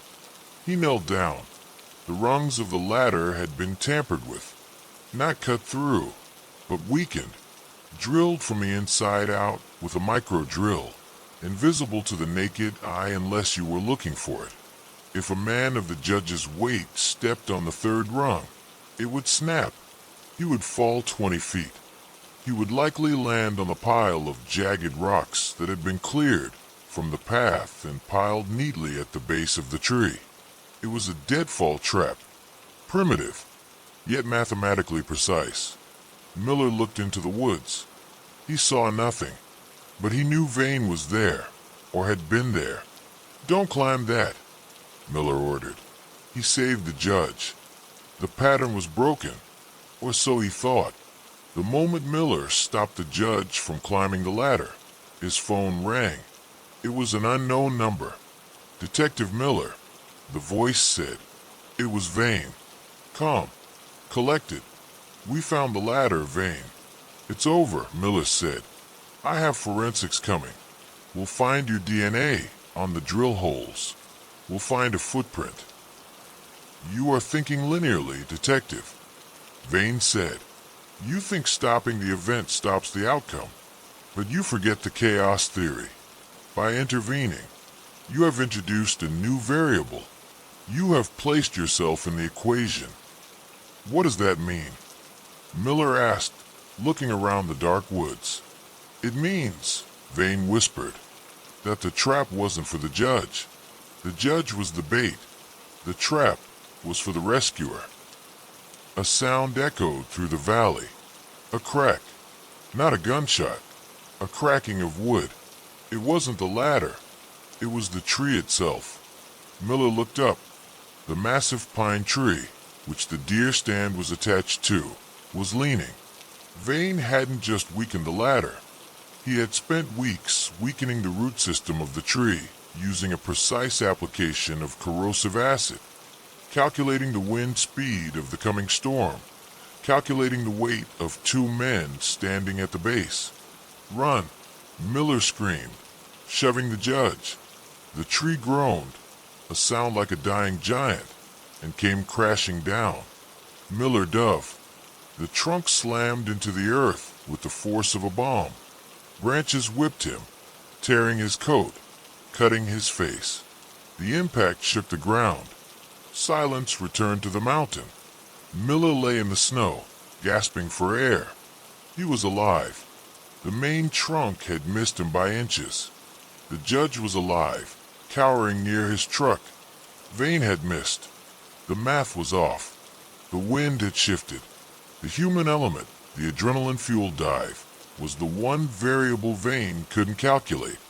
Miller stood up, bleeding, furious. He got on his radio. Put an APB on Julian Vane. Now, he's armed and dangerous. The manhunt for Julian Vane lasted for 3 days. It captivated the nation, the professor of death. The media loved it. They played his lectures on loop. They analyzed his papers. But Vane didn't run to Mexico. He didn't hide in a bunker. He went back to where it started, the hospital where his wife died. Police surrounded the building. Snipers were on the roofs. Miller led the team in. They found Vane in the old operating theater, which was now a storage room.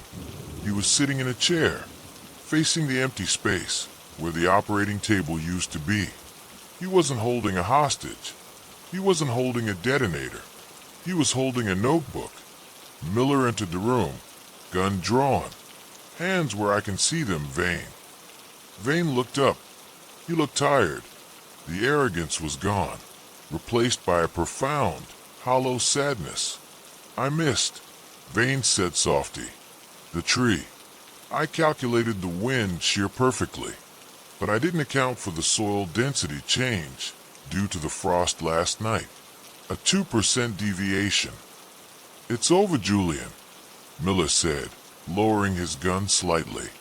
"You can't calculate everything. You can't solve people." Vane closed the notebook. "That is the tragedy of existence, detective. We strive for order, but we are made of chaos. My wife, her death was a mistake, a 0.01% error. I try to balance the books. I try to make the universe make sense again, but all I did was add more entropy." Vane stood up. The police tensed. "I have one final calculation," Vane said. He reached into his pocket. Miller flinched, expecting a weapon. Vane pulled out a small glass vial. "Cyanide," Vane said. "The probability of survival is 0. Don't do it."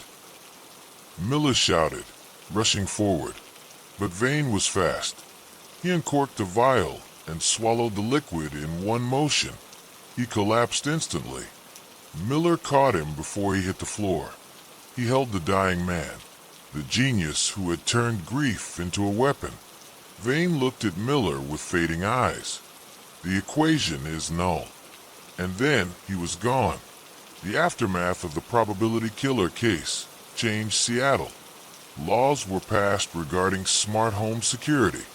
Hospitals upgraded their software protocols. The university established a scholarship in the name of Sarah Vane, paid for by the estate of Julian Vane. Detective Miller retired a year later. He couldn't look at a computer screen or a tall building without wondering about the hidden variables. He moved to a small cabin on the coast, a place without smart locks, without servers. He spent his days fishing. It was a simple activity. You cast a line into the dark water. You wait. Maybe you catch something. Maybe you don't. There's no math to it. Only luck. And Miller had learned to love the luck. He had learned that in a world of cold calculations, the only thing that saves us is the unpredictable, messy, beautiful chaos of being human. The rain still falls in Seattle. The tech giants still build their algorithms, but the legend of the professor serves as a quiet warning in the code. You can program the world, but you can never truly control it. Good night.